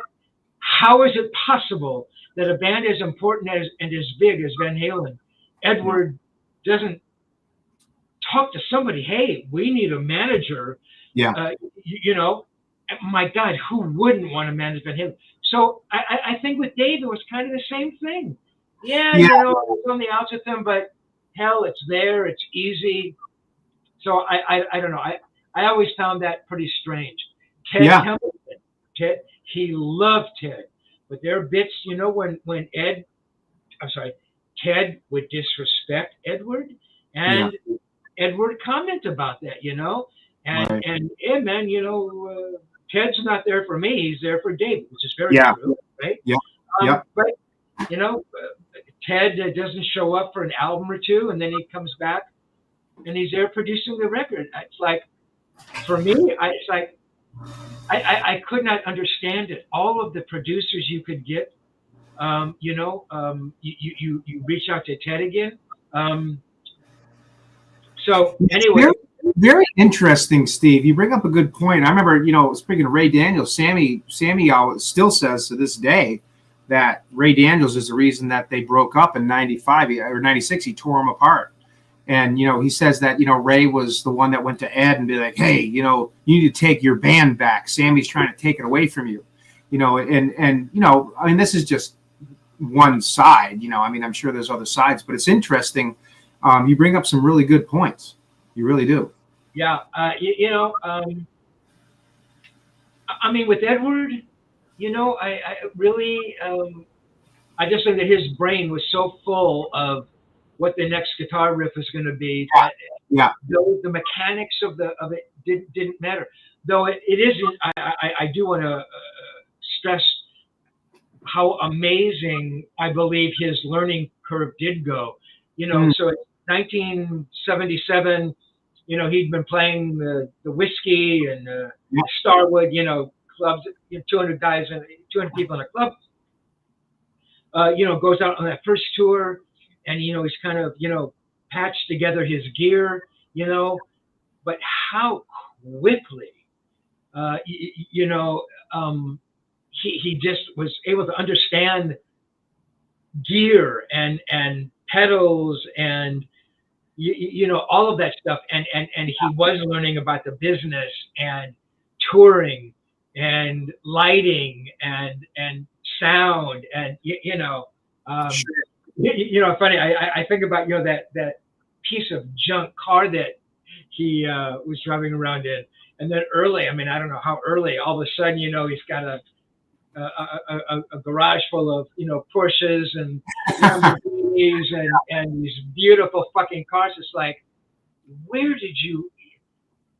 You know what I mean? I mean, it's like those are, you know, if you have the money to buy any car in the world, you know, right. Typically, if you buy a Porsche,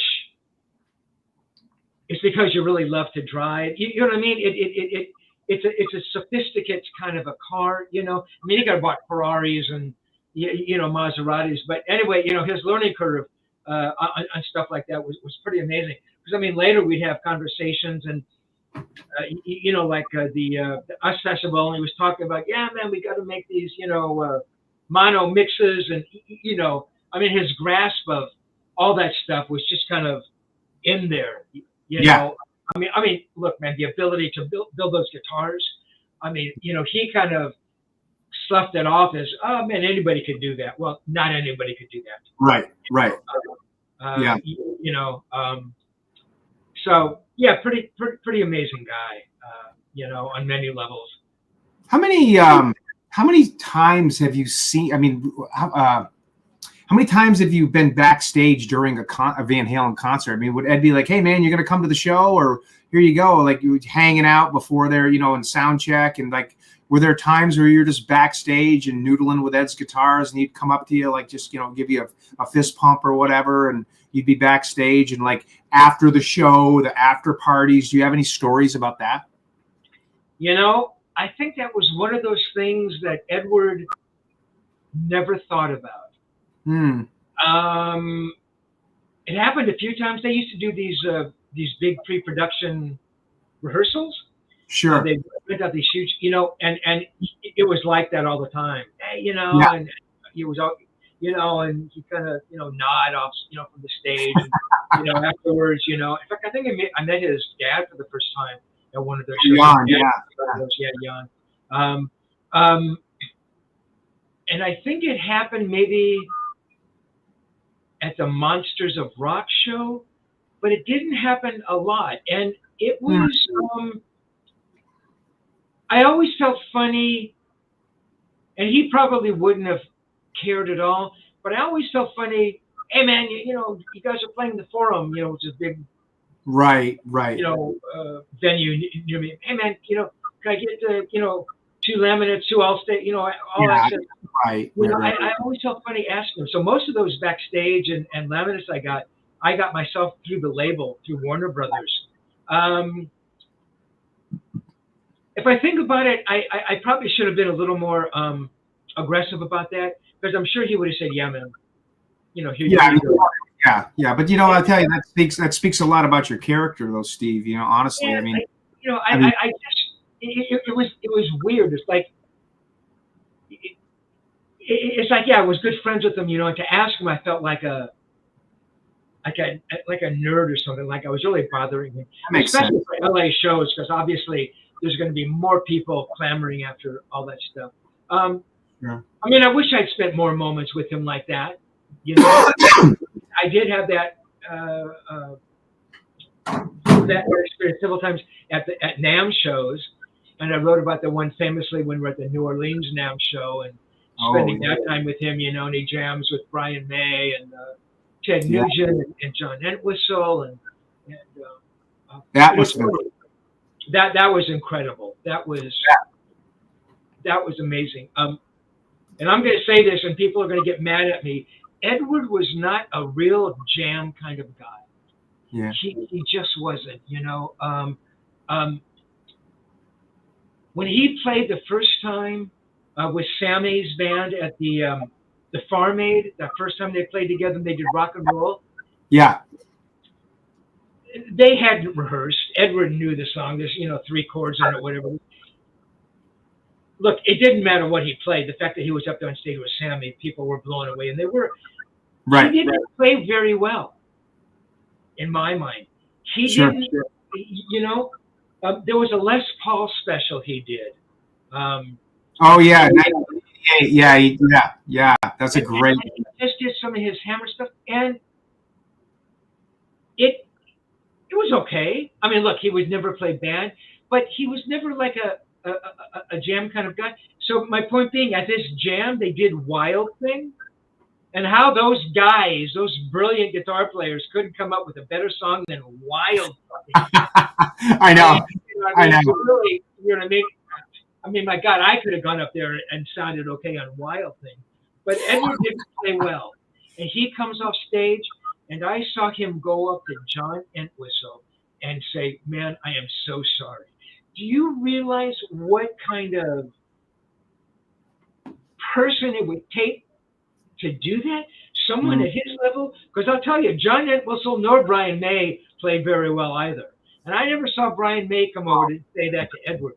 But those moments, we were hanging out, we were walking on Bourbon Street, and drinking, and, it was pretty cool. And then afterwards, I was in a hotel room with Edward and Brian May, and just sitting there in that room with those 2 guys was pretty amazing. And I was at a couple of NAMM shows with Edward, and I experienced those kind of moments. I wish I had more of those backstage moments with him. Just not meant to be.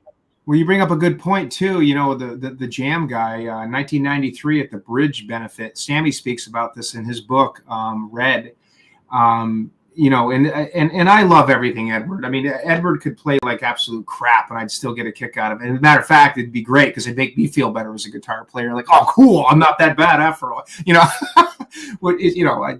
I'm joking, of course, but at the Bridge benefit in 1993, when he came out and played with Simon and Garfunkel, "The Sound of Silence." Oh my God! He literally sucked. It was awful. It was out of key, and Sammy.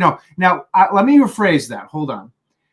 It is way better than I ever could have done. But in Sammy's book, he said they'd blown so much coke and there was so much drugs, and Sammy said Edward just went out and just ruined it. Is what Sammy said. And there's video of that. And, you know, I think it's cool as a fan. I'm like, this is so freaking cool. Edward playing Sound of Silence and just playing wrong notes and whatever. But it really goes to what you just said. He wasn't a jam guy. Exactly. I'm glad you brought that up. I've watched that over and over. Yeah. Look, was he fucked up? Yeah. But the reality is Edward has been fucked up. He's probably played 5,000 shows and plays brilliantly. Sure. Totally. What that, and it's funny because you can see Paul Simon is a remarkable guitar player. I mean, stuff, you know, but you can see Paul Simon even looking at him like, yeah, is it amazing that Edward's up there playing Sound of Silence? That's incredible. Right. I look at it like, had Jeff Beck gone up there and played that, it would have been the most haunting and beautiful thing you've ever seen. Certainly. Jeff, look, I'm trying to find an analogy here. Jeff Beck playing with Brian Wilson and playing those, you know, bits of or A Day in the Life or California Girls or whatever those amazing Brian Wilson songs were. Yeah. I mean, Jeff was, it was unholy. And I don't want to say this, and people are going to get angry with me. To me, I don't think it was the drugs. I don't think it was nerves, because I don't think he really got nervous like that. I just don't think that he was prepared. Yeah. I don't think he even knew that the song was in a minor key. Yeah. And that to me, look, that's my take. Somebody out there, tell me I'm wrong. Tell me, you know, the day before his cat had died, or his guitar was out of tune, or I don't know what it was. But anyway, look, yeah, the whole point of it being, yeah, Edward was not a jam guy. I don't even know how we got on this. Me talking about being backstage and stuff about that. Yeah, and I hung around him a little bit at the Farm Aid gig. Yeah. And I'm sure that had Edward been around anyone after that Simon and Garfunkel gig, he would have gone, "Oh my God, just shoot me now! What have I done?" You know, he was the first one to own up to it. He would have never walked off stage and said, "Oh my God, you know, that was so great. I really think I played that well." You know. So, but hey, you know, we're even Edward Van Halen's allowed one tiny blemish on that historic career, right?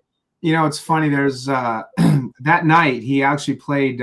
He played "Love Walks In" on the piano, and Sammy sang it. And then he did an acoustic version of "Best of Both Worlds," and he did a little Spanish Fly thing, and he smoked that. I mean, it was great. But you could just kind of going back to what you said, you know, earlier a minute ago. You know, I'm going to say this very carefully, because to me, Edward is the best guitar player in the history of everything. And I'm going to give him all the credit. But what's funny is, as a guitar player myself and geeking out on the albums, and I have hundreds and hundreds and hundreds of live recordings from him, audio and a lot of video, and there's always more coming out from every single tour. What's interesting, and I'm sure Steve, you would admit, Ed had his little patterns. He played the same chords. I mean, you know, Panama, Unchained, Dance the Night Away. It's the exact same chords, just mixed up a little bit differently. He did the same kind of runs. If you listen to him when he plays with other people, and maybe a lot of, you know, he's classically trained pianist, but he never read music. He said that a million times. I think he probably could read a little bit, but he knew the patterns, he knew the forms, he couldn't tell you what the chords were, or he couldn't tell you what the Phrygian mode was. He didn't do any of that. He just knew the damn frickin' fretboards so well that he just could put himself wherever he needed to be, and he'd kind of slide into it. But if you listen to him play, and again, in 1996 with Paul Schaefer, they did the Garage Band with Sheryl Crow and Brian Adams, and Richie Sambora was there, and a few other guys. Sheryl Crow. I think I might. There was somebody else. I don't. It doesn't matter. There's a bunch of them. Ed played in that. It was 1996. And if you listen to what he was doing, he does the same stuff over and over and over and over and over. The same taps, the same false harmonics. But when he does it with his music, it sounds amazing. When he does it when he's playing with other people, you can tell it's him because he's doing the same thing over and over again. He just mixes everything up. And that is not a slam. Again, I'm talking he's the best guitar player, in my opinion, in the face of the earth. But he did not do well with other people. He played good with Alex, and that was it. Yeah, no, very true. Very true. I agree with all that. He had his go-to licks and riffs, and you see that. Even Steve Lukather admits that, you know? Yeah. That's just who he was. It's good stuff. Just not a jam guy. He was.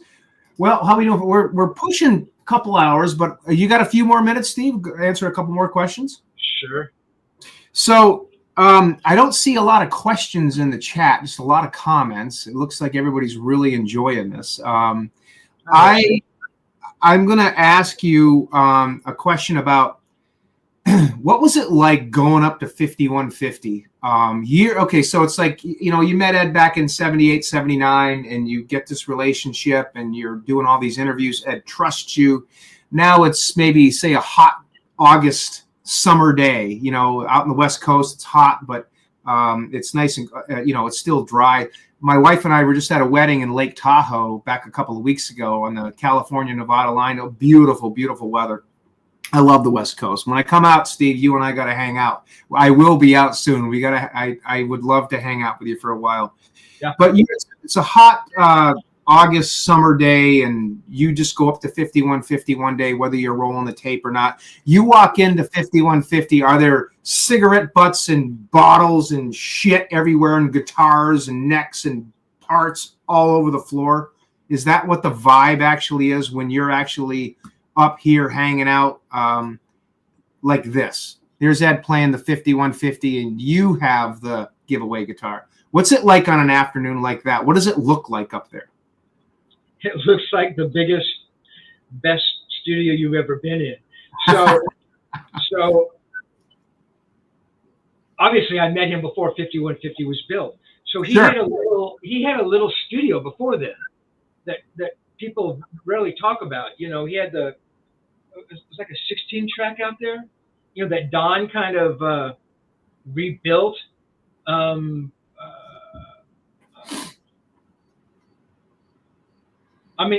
guess it was like in one of the rooms of the. I think he had like a cabana, like a pool house out there. Right. And it was it was a garbage pit. You walked in, it reeked of cigarettes. Yeah. And I know that cigarette smoke is not good for analog tape, right? You're right. And he had some board that Don had rigged, done his magic with, and but a lot of the tracks, like the modules, which you could pull the whole module out, with the fader on it.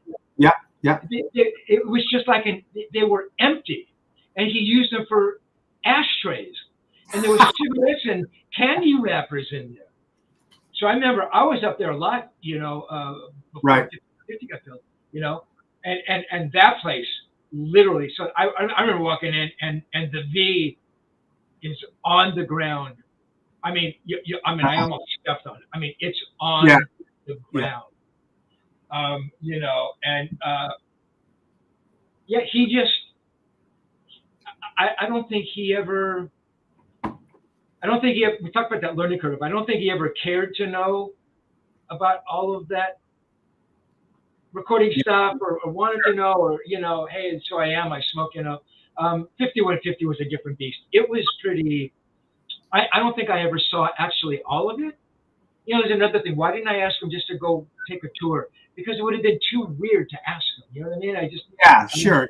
And you were living in the moment. I mean, you're up there, you're hanging out, you're talking, you're jamming, you're watching, you're talking. You know, it's like it's not the time, I guess. I would imagine. Exactly. But you saw those pictures. You saw the the walls of gear. I mean, it was. Oh, yeah. You know, which he kept on all the time. I know you're supposed to keep the gear on, and it was always, But What was your...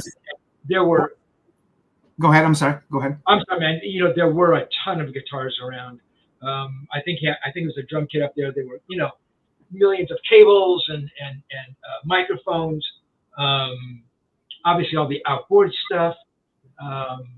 It was pretty amazing. And sort of going along with this is the story that I write in the book. And that's one of my favorite.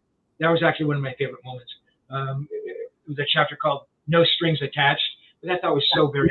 I love that chapter. Yeah. Right. So around 5150, with every outboard piece of gear, with $8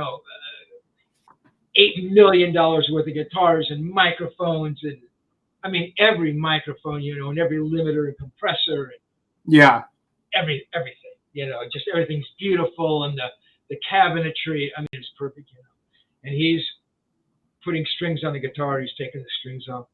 He walks over to a cabinet and he's, looking for guitar strings, So he's looking, and he opens another cabinet doors, and he's looking, he goes, I don't have any guitar strings. And I'm thinking he's kidding, right? That's Edward's idea of a joke, right?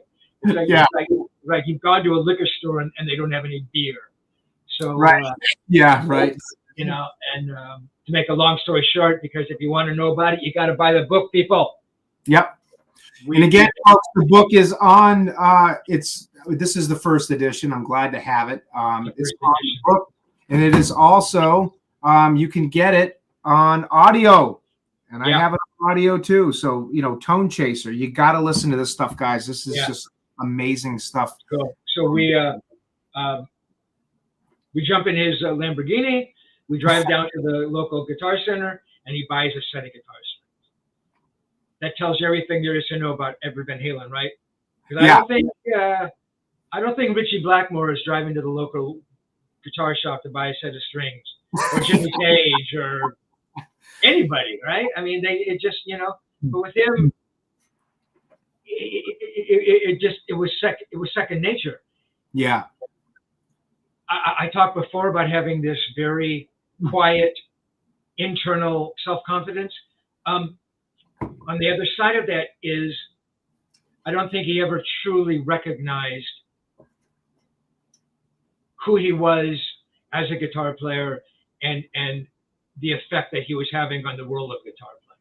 Right. He would talk about other guitar players who would say, "Oh yeah, man, that guy's copying what I was doing."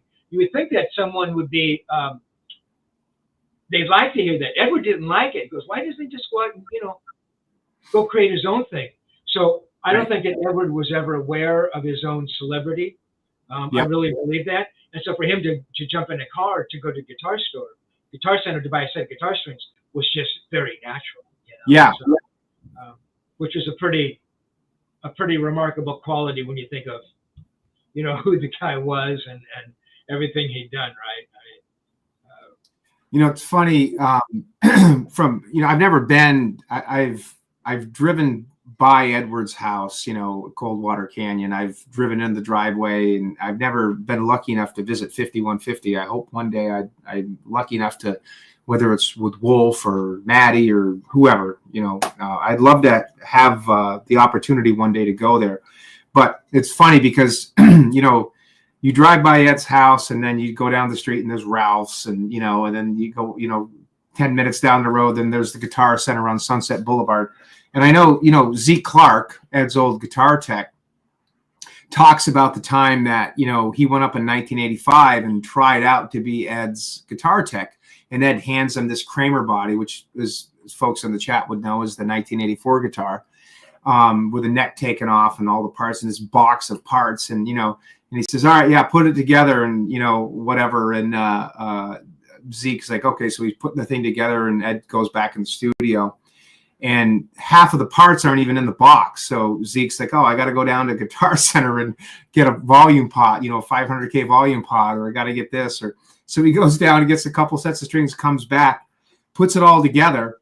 And Ed walks out, and he's eating a hot dog, and he's like, "Oh, you're still here, huh?" And he's like, "Yeah, I got it all set." And he's like, "Wow, that was fast." Ed grabs the guitar, like, you know, a blotch of mustard falls on the neck, and like, you know, Ed's just like, "What throw it?" It's just so haphazard, you know. And you listen to you guys tell these stories, you know, folks that were lucky enough and had the opportunity to spend time with Ed. And you know, I mean, he's just a regular guy. I mean, yeah, he was a rock star, even though he hated that term. You know, he's like, what does that mean? A meteor comet? You know, I'm a musician, as Ed would always say. But at the same time, you know, here's this regular guy, but just, you know, making this magic on these instruments that it's just a bunch of junk put together, and, you know, just making these incredible sounds. It's just, it must have been so much fun to just be around that and, you know, develop those connections. You know, like this picture right here, obviously he's playing he's got a Kramer Strat with a Rockinger bridge on it. And you guys are hanging out. Do you remember that afternoon where you guys were? I do. It would have been 1982. I believe that's 1982. It must have been up at 5150. Well, I remember that picture. I remember that Boy Howdy cream shirt that I had. Yeah, I know. I love that T-shirt. I would love to get another one of those. Yeah, that's so cool. Yeah, no, all those things that you were saying, Rob. What was so difficult about writing the book beyond the actual writing of it was, again, you know, the book is called Understanding Edward, you know. Sure. And trying to understand this guy who was creating this music, Yeah. and, you know, thinking of him as something more than a human being, you know, and obviously he was a human being and a friend, and always trying to find that tightrope to walk between those two, you know, and never for 1 second did I ever lose sight of the fact that I was sitting there with, you know, arguably one of the most important musicians in the history of music. Right. You know, and at the same time, he was always, you know, there was that other, he was so without guile, you know, and those are those amazing moments I had with him. I mean, he was a really complex person in many respects. Though I tend to define him, you know, he was just a brilliant guy. I mean, it was way more than that. It was much more than that, you know, which is why it took me so many pages to try to answer that question, you know, who he was. But it was amazing. That being said, I can tell you that fame and all of that celebrity and people wanting a piece of you does have a cost. And I can tell you that those first 2 years probably is when he was happiest, the first 2 tours, the first 2 albums. You know, it was just, he was buoyant. Everything was still new to him. Look, it was still new in the 3rd and 4th records, but he had sort of been there, done that, you know. And he would change. By the early 90s,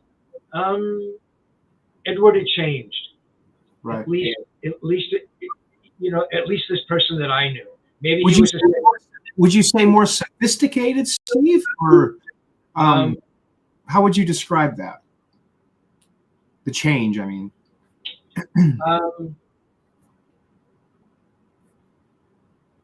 He wasn't as touchable as he used to be. Yeah. And maybe it was me, and maybe he had grown tired of our friendship, which he had every right to do, right? You can be friends with anybody you want. I didn't think that was the reason. Right. You know, you touched earlier, you know, a new manager comes in, manager, you know, wants Edward to take the band back. I've heard people say that, you know, don't be so giving of your time. Yeah. You know, I don't know. I mean, that's kind of hearsay. But yeah, he changed. and again, not that I'm trying to sell books here, but I really write about it in depth in the book.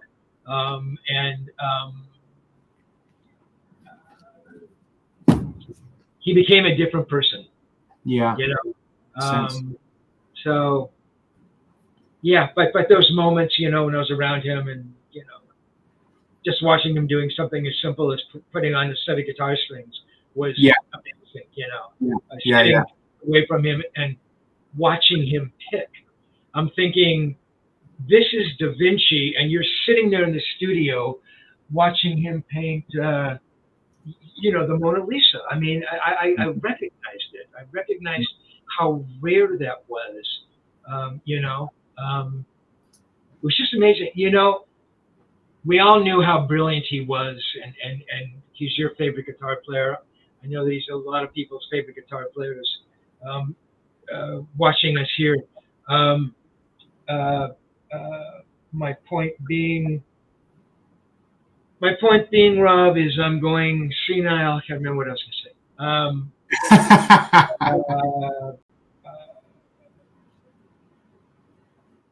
I'm sorry, man. I can't remember what I was going to say.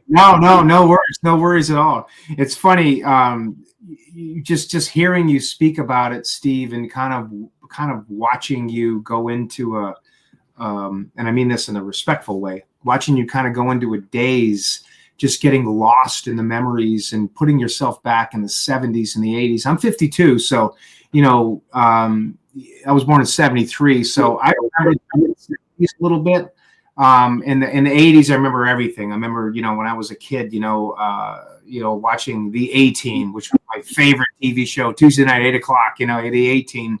And, you know, I had heard Van Halen, but in 1983, I was only 10 years old. But then in 84, you know, 1984 came out, and Jump and Panama and Hot for Teacher. I'm just like, whoa, this is incredible. And that's where I really got a good dose of Van Halen. But, you know, I look back at my upbringing, and the 80s were just a magical time. They really were. And, you know, and just listening to you speak about this stuff, which is in the book, I find so fascinating because, you know, for those of you folks that are watching or going to watch this show, and I'm sure Steve would agree, if you were lucky enough to live in the 80s, that was just a magic time. There weren't computers. Well, there were, but we didn't have all the, you know, immediate social media satisfaction. You had to go out and work for it. You had to actually be out there. And it's interesting because if you look at today, all the movies they make and all the historical stuff they do, they don't talk about stuff today. We utilize all this technology to go back in time into the 70s and the 80s, which I find fascinating. So back to what I said, watching you reminisce about this, and, you know, and folks, go out and get a copy of this book, audio or do both, because they're just, it's a great thing to have physically. But it's also a great thing. You get in the car and you drive to work, you go on vacation, or you go whatever, and you just put it on. I'm telling you, this is an amazing thing. Purchase this Tonechaser. It is amazing. But it's great watching you kind of lose yourself thinking back about this. I mean, the guy that wrote this book that has everything structurally put in here, talk about it and remember things that may or may not be in the book. Maybe, I'm sure that, Steve, I'm sure there's times that you think to yourself, oh shit, I forgot about that. I should have put that in the book. I'm sure there's times like that, I would imagine, right? Yeah, there are. I mean, as we're talking, I mean, some of the stuff I'm talking to you about is not in the book per se. Sure. You know, I mean, trying to remember, you know, so 77 is, I can't do my math. Is that 48 years ago? Yeah, something like something like that. Yeah. I mean, maybe the people in the chat room here have better memories than me, but you know, trying to remember as much as I could. You know, having the tapes. If for some reason I hadn't recorded anything, there would have been no book. That would have been. Yeah. But yeah, man, it's doing shows like this, you know, and people ask questions, or people buy the book, and look, you know, we don't live in a vacuum, you know. My reason for writing the book, was not thinking, oh, I'm going to sell 1 million books and make $1 million. You don't write books to make $1 million, you know. But truly, for me, I've always had a connection to the people who read my stuff. I'm going all the way back to my stories and magazines and Guitar World. I've made myself accessible. So hearing from people, and if the book touched them in some way, or them asking a question, that's the night at Long Beach. Yeah. It's funny. I might have been Alan Garber might have pointed it out, or some guys, but they recognize like Randy's stove tuner, you know, and they can see like his pedals. Yeah, right. Out, you know, and for me, it was just a picture that was taken, you know, or some of those pictures that you've shown. I know I'm jumping subjects here, but people will see, oh, the back of that guitar was never shown, or oh, that guitar I can see the, you know, the tremolo bar, you know. To me, at the moment, it's just a picture, and not in a million years would I have thought that it becomes a part of history. Had I had any notion of that, I would have had 100 pictures taken of those guitars. You don't think about that, you know. But so the point being, you know, when I get to relive these moments with you, and people write about the book, you know, it's amazing, you know, because I am transported back there, and those were amazing times. And look, maybe everybody looks back on nostalgia as better times. Look, you know, we all had problems back then, and you know, I was a freelance writer. You know, I was making $25 for a story, but you just didn't think about, oh, where am I going to get the money to pay rent? Or I don't know, man. And I'm sure people from the 70s look back on the 60s, the 50s in the same way. Sure. It is a different world we live in.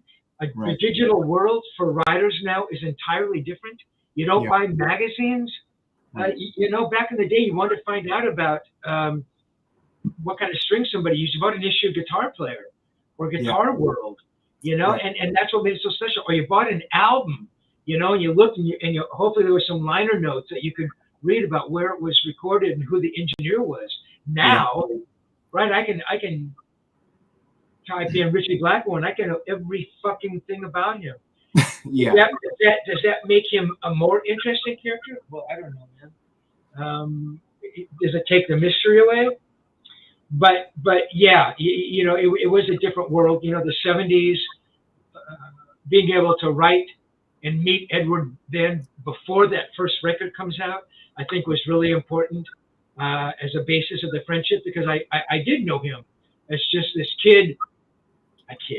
You know, this person who had scored a deal on Warner Brothers Records. And I was thinking, you know, when I first met him at the Whiskey, that first record hadn't come out, but he did have the deal on Warner's. So in my mind, I'm thinking, well, my God, the guy has to be an amazing guitar player. Yeah. The band has to be an incredible. They're not giving record deals away over at Warner Brothers, right? So all of this is going through my head. You know, but it was an amazing time. You know, there were albums and there were magazines, and I don't know what you wrote seemed important, or you hoped it was, you know. So yeah, you know, and for you, Edward was the greatest guitar player who ever lived. For me, it was Jeff Beck. However, I will say that Edward was the most influential guitar player who ever lived. And there's a distinction, right, between being the greatest and the most influential. I mean, if you're the most influential, you're probably one of the greatest.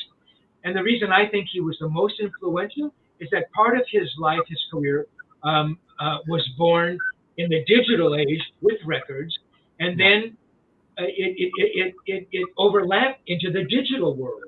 So he was now influencing, instead of hundreds of thousands of people, millions of people, right? Millions of fans were hearing their music.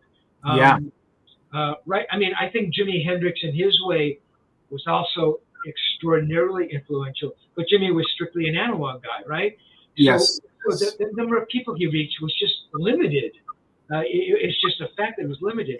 I think Edward influenced more guitar players than any other guitar player in history. I think had he done nothing more than build those guitars and never played them, and never recorded or never had written a song, I think you would have gone down as one of the most important guitar players in history. So That's it's amazing you said that. Yeah. The fact that he built his own guitars and played them, and they sounded like that. And I write in the book, I can only think of 3 people who did that, who built their own guitars that sounded extraordinary and played their own guitars. Edward, Brian May, and Les Paul. And if anybody think of anybody else, let me know. And I'm not talking about signature guitars. I'm not talking about Gibson doing a Slash model, which is legit. But you know, Slash didn't build that first Les Paul he played. You know, he put a new pickup in it or maybe changed frets or whatever. I'm talking about someone who built a guitar from scratch. So anyway, those are my feelings. You know. Well, that's great, Steve. Again, just hearing you talk about that, gosh, I tell you, it brings up so many light bulbs are going off and different things that we could go off of. I do want to play a couple more little clips of Steve talking to Ed back in '96, and then I have one final question, and then we're going to bring it to a close. And I have a couple things I want to say about Tonechaser myself, but here's just a couple little fun little tidbits. Jump. That's the first song that I wrote. Jump. He's talking about Jump. That was recorded in my studio in 6150. The first song? First song. Yeah, I mean, obviously, a very important song for the band. Yeah, which was also kind of shined on.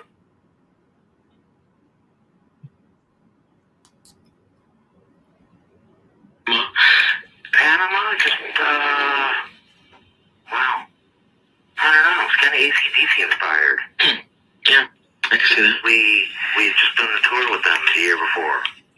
We opened for them. It was Motley Crue, us, and AC/DC in '83 in Europe. Oh, in Europe, yeah, because I didn't remember that over here. And just the power of those guys just blew my mind. Mm-hmm. That constant boom, boom, boom, boom, you know? Right. The same song over and over, boom, boom, boom, you know? Yeah. It's a great song, though. It's fucking, you know, it's just, I mean, they're probably one of those powerful live bands I've ever seen in my life. Mm-hmm. And the energy, that's just, you know, they're unstoppable. Yeah. Yeah, I get it. Pound Cake? Pound Cake was, Al has a tendency to hear me do something that I will totally not remember. I'll just play like a hint of something. Right. And he'll, you know, he'll say, stop, you know, and thank God I would have a tap or a set on it. And he goes, that part right there, right there, that little piece of that right there. And it turned into a song. You know?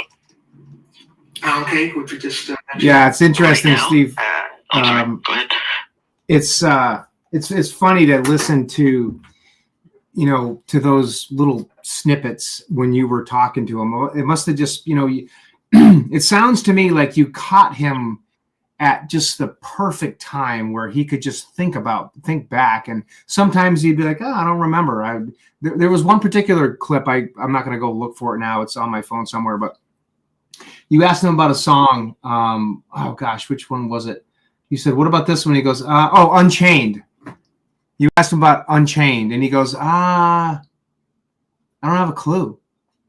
You know, he goes, we were doing so much blow back then, you know, and then the Fair Warning time, 81, you know, the only thing he did mention was, he said, you know, that was back in the time where they just weren't getting along. Him and Dave were clashing, and it was before 5150. So they were at Sunset Sounds, and Ed said, you know, me and Don Landy would go down at 4 o'clock in the morning and do the guitar parts and the next day they thought that I did it when they were there. They didn't even know.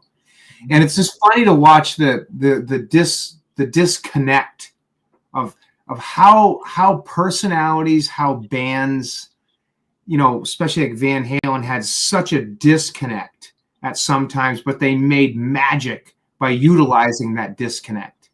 You know, it's just, you know, I mean, Ed said something back in 2004. I think he said on Howard Stern, when Howard Stern was interviewing him, he said, what do you think about Eric Clapton? And Ed's words were, well, when he was a heroin addict, he was good. That's what he said. When he was a heroin addict, he was good. And that's Ed's hero. Clapton was Ed's hero, you know. It's interesting. Yeah, well, I mean, to that point, Edward said that to be a little cutting, because Eric ultimately said some nasty things about Edward. And when he's talking about Aaron, he's talking about Cream, which is true. They were all on heroin, and Eric never played better, to be honest. But that friction you're talking about, if we really think of the great bands, all those bands had it. Maybe Van Halen had it more than others. Maybe with these other bands, they just sort of grew into that. But you think about the Who. I mean, my God, Daltrey and Townsend, my God, they would be at each other's throats. Yeah. The Kings, I mean, the Davies brothers despised each other, Joe Perry and Steve Tyler, Mick Jagger and Keith. But obviously that thing works. It's funny, that interview that you've been pulling those clips from, Rob, from '96, that is actually one of the last times I would ever interview Edward. And again, I don't want to give the ending of the book away because it's pretty cool in the book. That was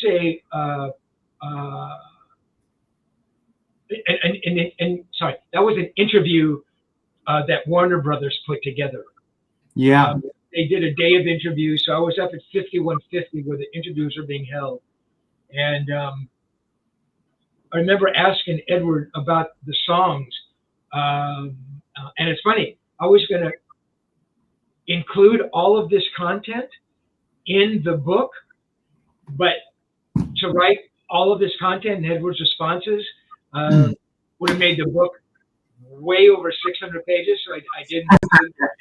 But the actual audio you hear is pretty amazing because his memories of this stuff is incredible. Because a lot of times I would ask him something, it'd be a few years past it. I asked him about, I don't know, a song or something. He goes, man, I don't know, I don't remember. And he would just be this. And along those same lines, sometimes I would really try to push him sometimes because I knew when he was just going through pat answers. And in fact, that interview in '96, where they paraded journalists in and out, I knew, even though that part of the interview was pretty cool, I knew that some of the responses I was getting from him, and again, our relationship by '96 wasn't wonderful. I knew that he was just giving me answers that he was reading from a script, and it just fucking pissed me off so badly. Because I would push him early on to, with questions that you couldn't answer by, I did that right. Hey man, you have to think about this and and sometimes he'd go, oh man, and you sometimes get upset, but sometimes he'd get into it, and I'd be able to pull more out of him. But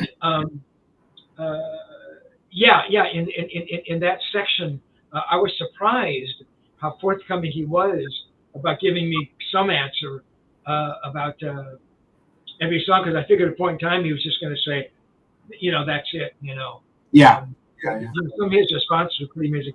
And again, in the book, obviously I talk about some of those songs previously, but it is interesting to hear, kind of what he's said sort of back in the day, around the release of whatever that song may have been, and here we are, sometimes decades removed from some of the songs and what his memories are.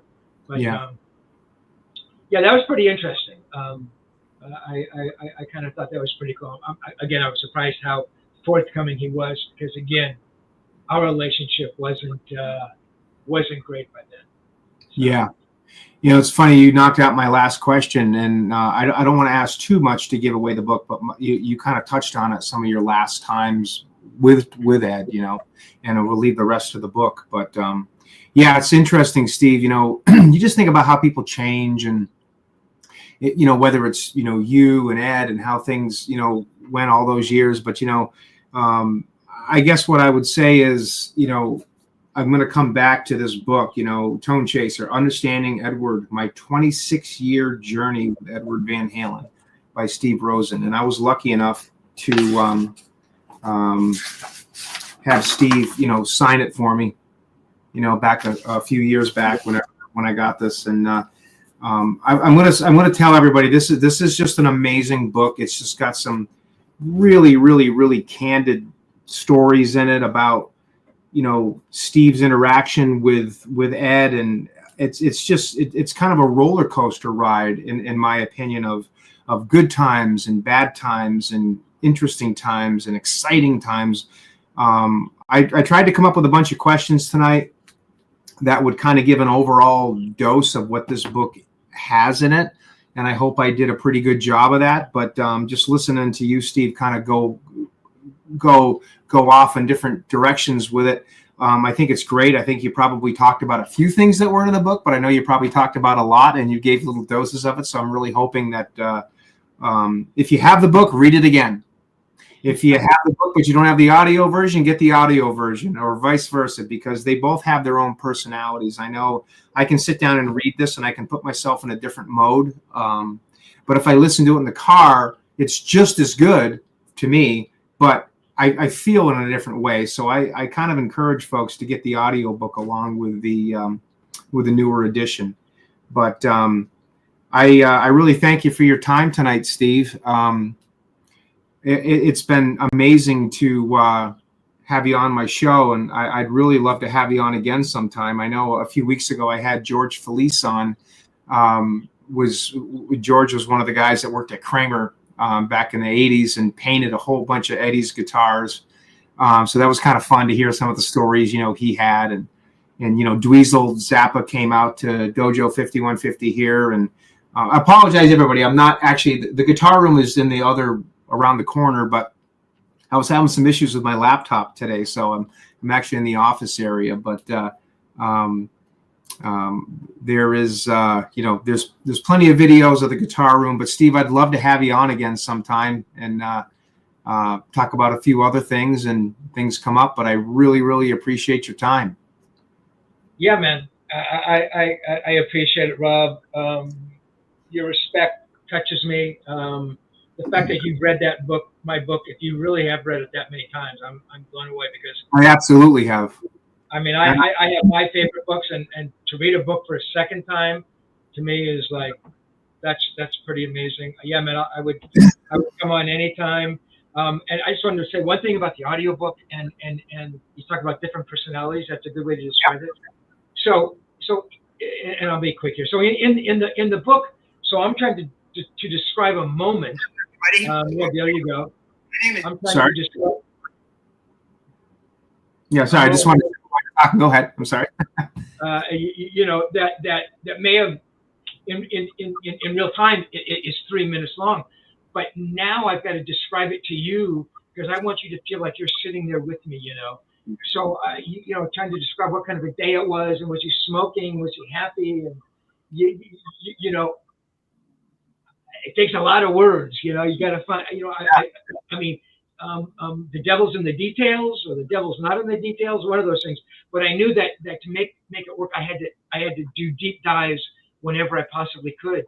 Yeah. So what might take 5 pages in the book, you hear in Edward's voice what I'm trying to describe, and it's like, oh my God, it's it is a different level, And I know some people kind of use it as almost like a, like they'll look at they'll kind of read along in the book and they'll hear Edward's voice, so you're kind of getting this multi, input thing happening, Yeah. But hearing his voice really, from that first interview is from '78, it's pretty amazing.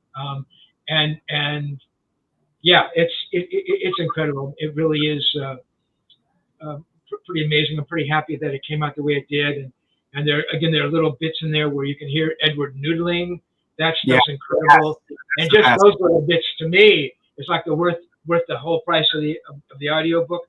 And the other thing is, so in the book, just like in the interviews that I did back in the day for Guitar World, a lot of like his comments or my questions would have to be edited down for space.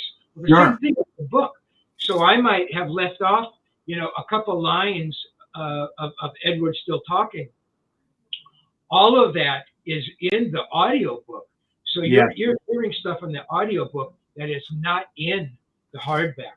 So there's some, some pretty cool kind of, extras in the audio book. Yeah. That you can hear. So yeah, and I wanted to thank everybody for hanging out in the chat room, and I really appreciate it. I mean, I really do. The reason I wrote the book, is to hopefully touch somebody, and kind of not teach them, let them know something about Edward that they didn't know. And if I've done that, then, I've done my job. Well, the one thing I'll say about this book that I really like, and I kind of touched on it a second ago, and Steve just kind of brought it all together, is every single time I read this book, now that I've read it like three times from front to back, now what I find myself do is on any given night, or if I'm around on a rainy Sunday afternoon or whatever, I'll just open it up anywhere at a random spot and I'll read 15, 20 pages. And the funny thing is after you read this book, this is one of those very few books, and the audio book has it too, depending on where your brain is when you're listening, if you're driving or whatever you're doing. But what I find about this particular book, and a lot of books don't do this to me, is I can read the same thing 2 months later. And yeah, it's the same story, but it hits me a different way, because I'm looking at things in a different light. Maybe I was not in a good mood the last time I wrote it. Maybe I was, so this book has that personality to it. And a lot of books don't have that. But this one does. So I encourage everybody to go out and get a copy of this if you haven't. And if you, like I said, if you have a copy of it, get the audio, and vice versa. Because like Steve said, there's some little gems in the audio version that do. Before we close, I would just like to say, first off, again, thank you everybody for watching. This has been an awesome show. This is definitely one of the best ones that I've done. Not me personally, but because of the information we have. I've been doing these shows on this channel for many, many years. If you folks would like to donate to this channel and you want to continue stuff like this, please, if you go to my main YouTube page, there's a donate button. Please, I would absolutely be so appreciative. And if anything that you folks would like to see, it helps me to put out better, more and more information. So please feel free to do that if you'd like. The last thing I would like to talk about is real quick, and I'll make this fast. And Steve, you get a kick out of this. There is a guitar, and I've had many of them, but I've had the ultimate 5150 built, and I have all the goodies, the nasty cordless that Ed used to use. Well, see, this is where I really geek out on the gear here. This is probably the best 5150 replica, and I have to put it together, but it's painted and put together by my good friend Matt Anthony. And it's Lock Custom Guitars. Steve, you get a kick out of this. It's pretty interesting stuff. He just nailed every possible thing you could. That's all you're going to see, guys, of that, because I'm going to do a special on it. But here's just a sneak peek of this thing. And wow. Steve, this must make you kind of say, whoa. Every little nook and cranny is captured in this guitar. And this is the 1988 version of the Kramer 5150. So that's Rob, that's the guitar you said you were building for me that you're going to give to me for coming on the show. Yes, right? Yes. I'm going to hand deliver it to you when I come out to see you in LA. So, Steve, thank you so much. Everybody, thank you so much for watching the show. Steve, I want to have you back again, my friend. Don't hang up once we do the outro here and I kill it. Just hang tight real quick. We'll just chat real quick before I let you go. But thank you, everybody, for watching. Steve, thanks so much for coming on. Tonechaser, everybody. This is an amazing book. Get it. It's awesome. It's just loaded with just real fun stuff. If you like Van Halen, if you like Eddie, this is what you want to get. Steve, thank you for the number of years you've dedicated to this. Very welcome. And just one last one last thing. So a shameless plug. So you can find the book and the audio book on my website at tonechaserbook.com. Tonechaserbook.com. You can also find it on Amazon and Reverb and eBay, but you can also find it on tonechaserbook.com and the audiobook. You can only find the audiobook on my website. So thank you. Thank you, Steve. All right, don't hang up. Thank you, everybody, for watching. Tune in next Saturday night. I'm going to be interviewing Matt Anthony, my good friend, who actually painted and put this 5150 Ultimate 5150 replica together. Have a good night, everybody. Love you so much. Thank you. Thank you for everything. Have a good night. Thank you, Steve. See you guys.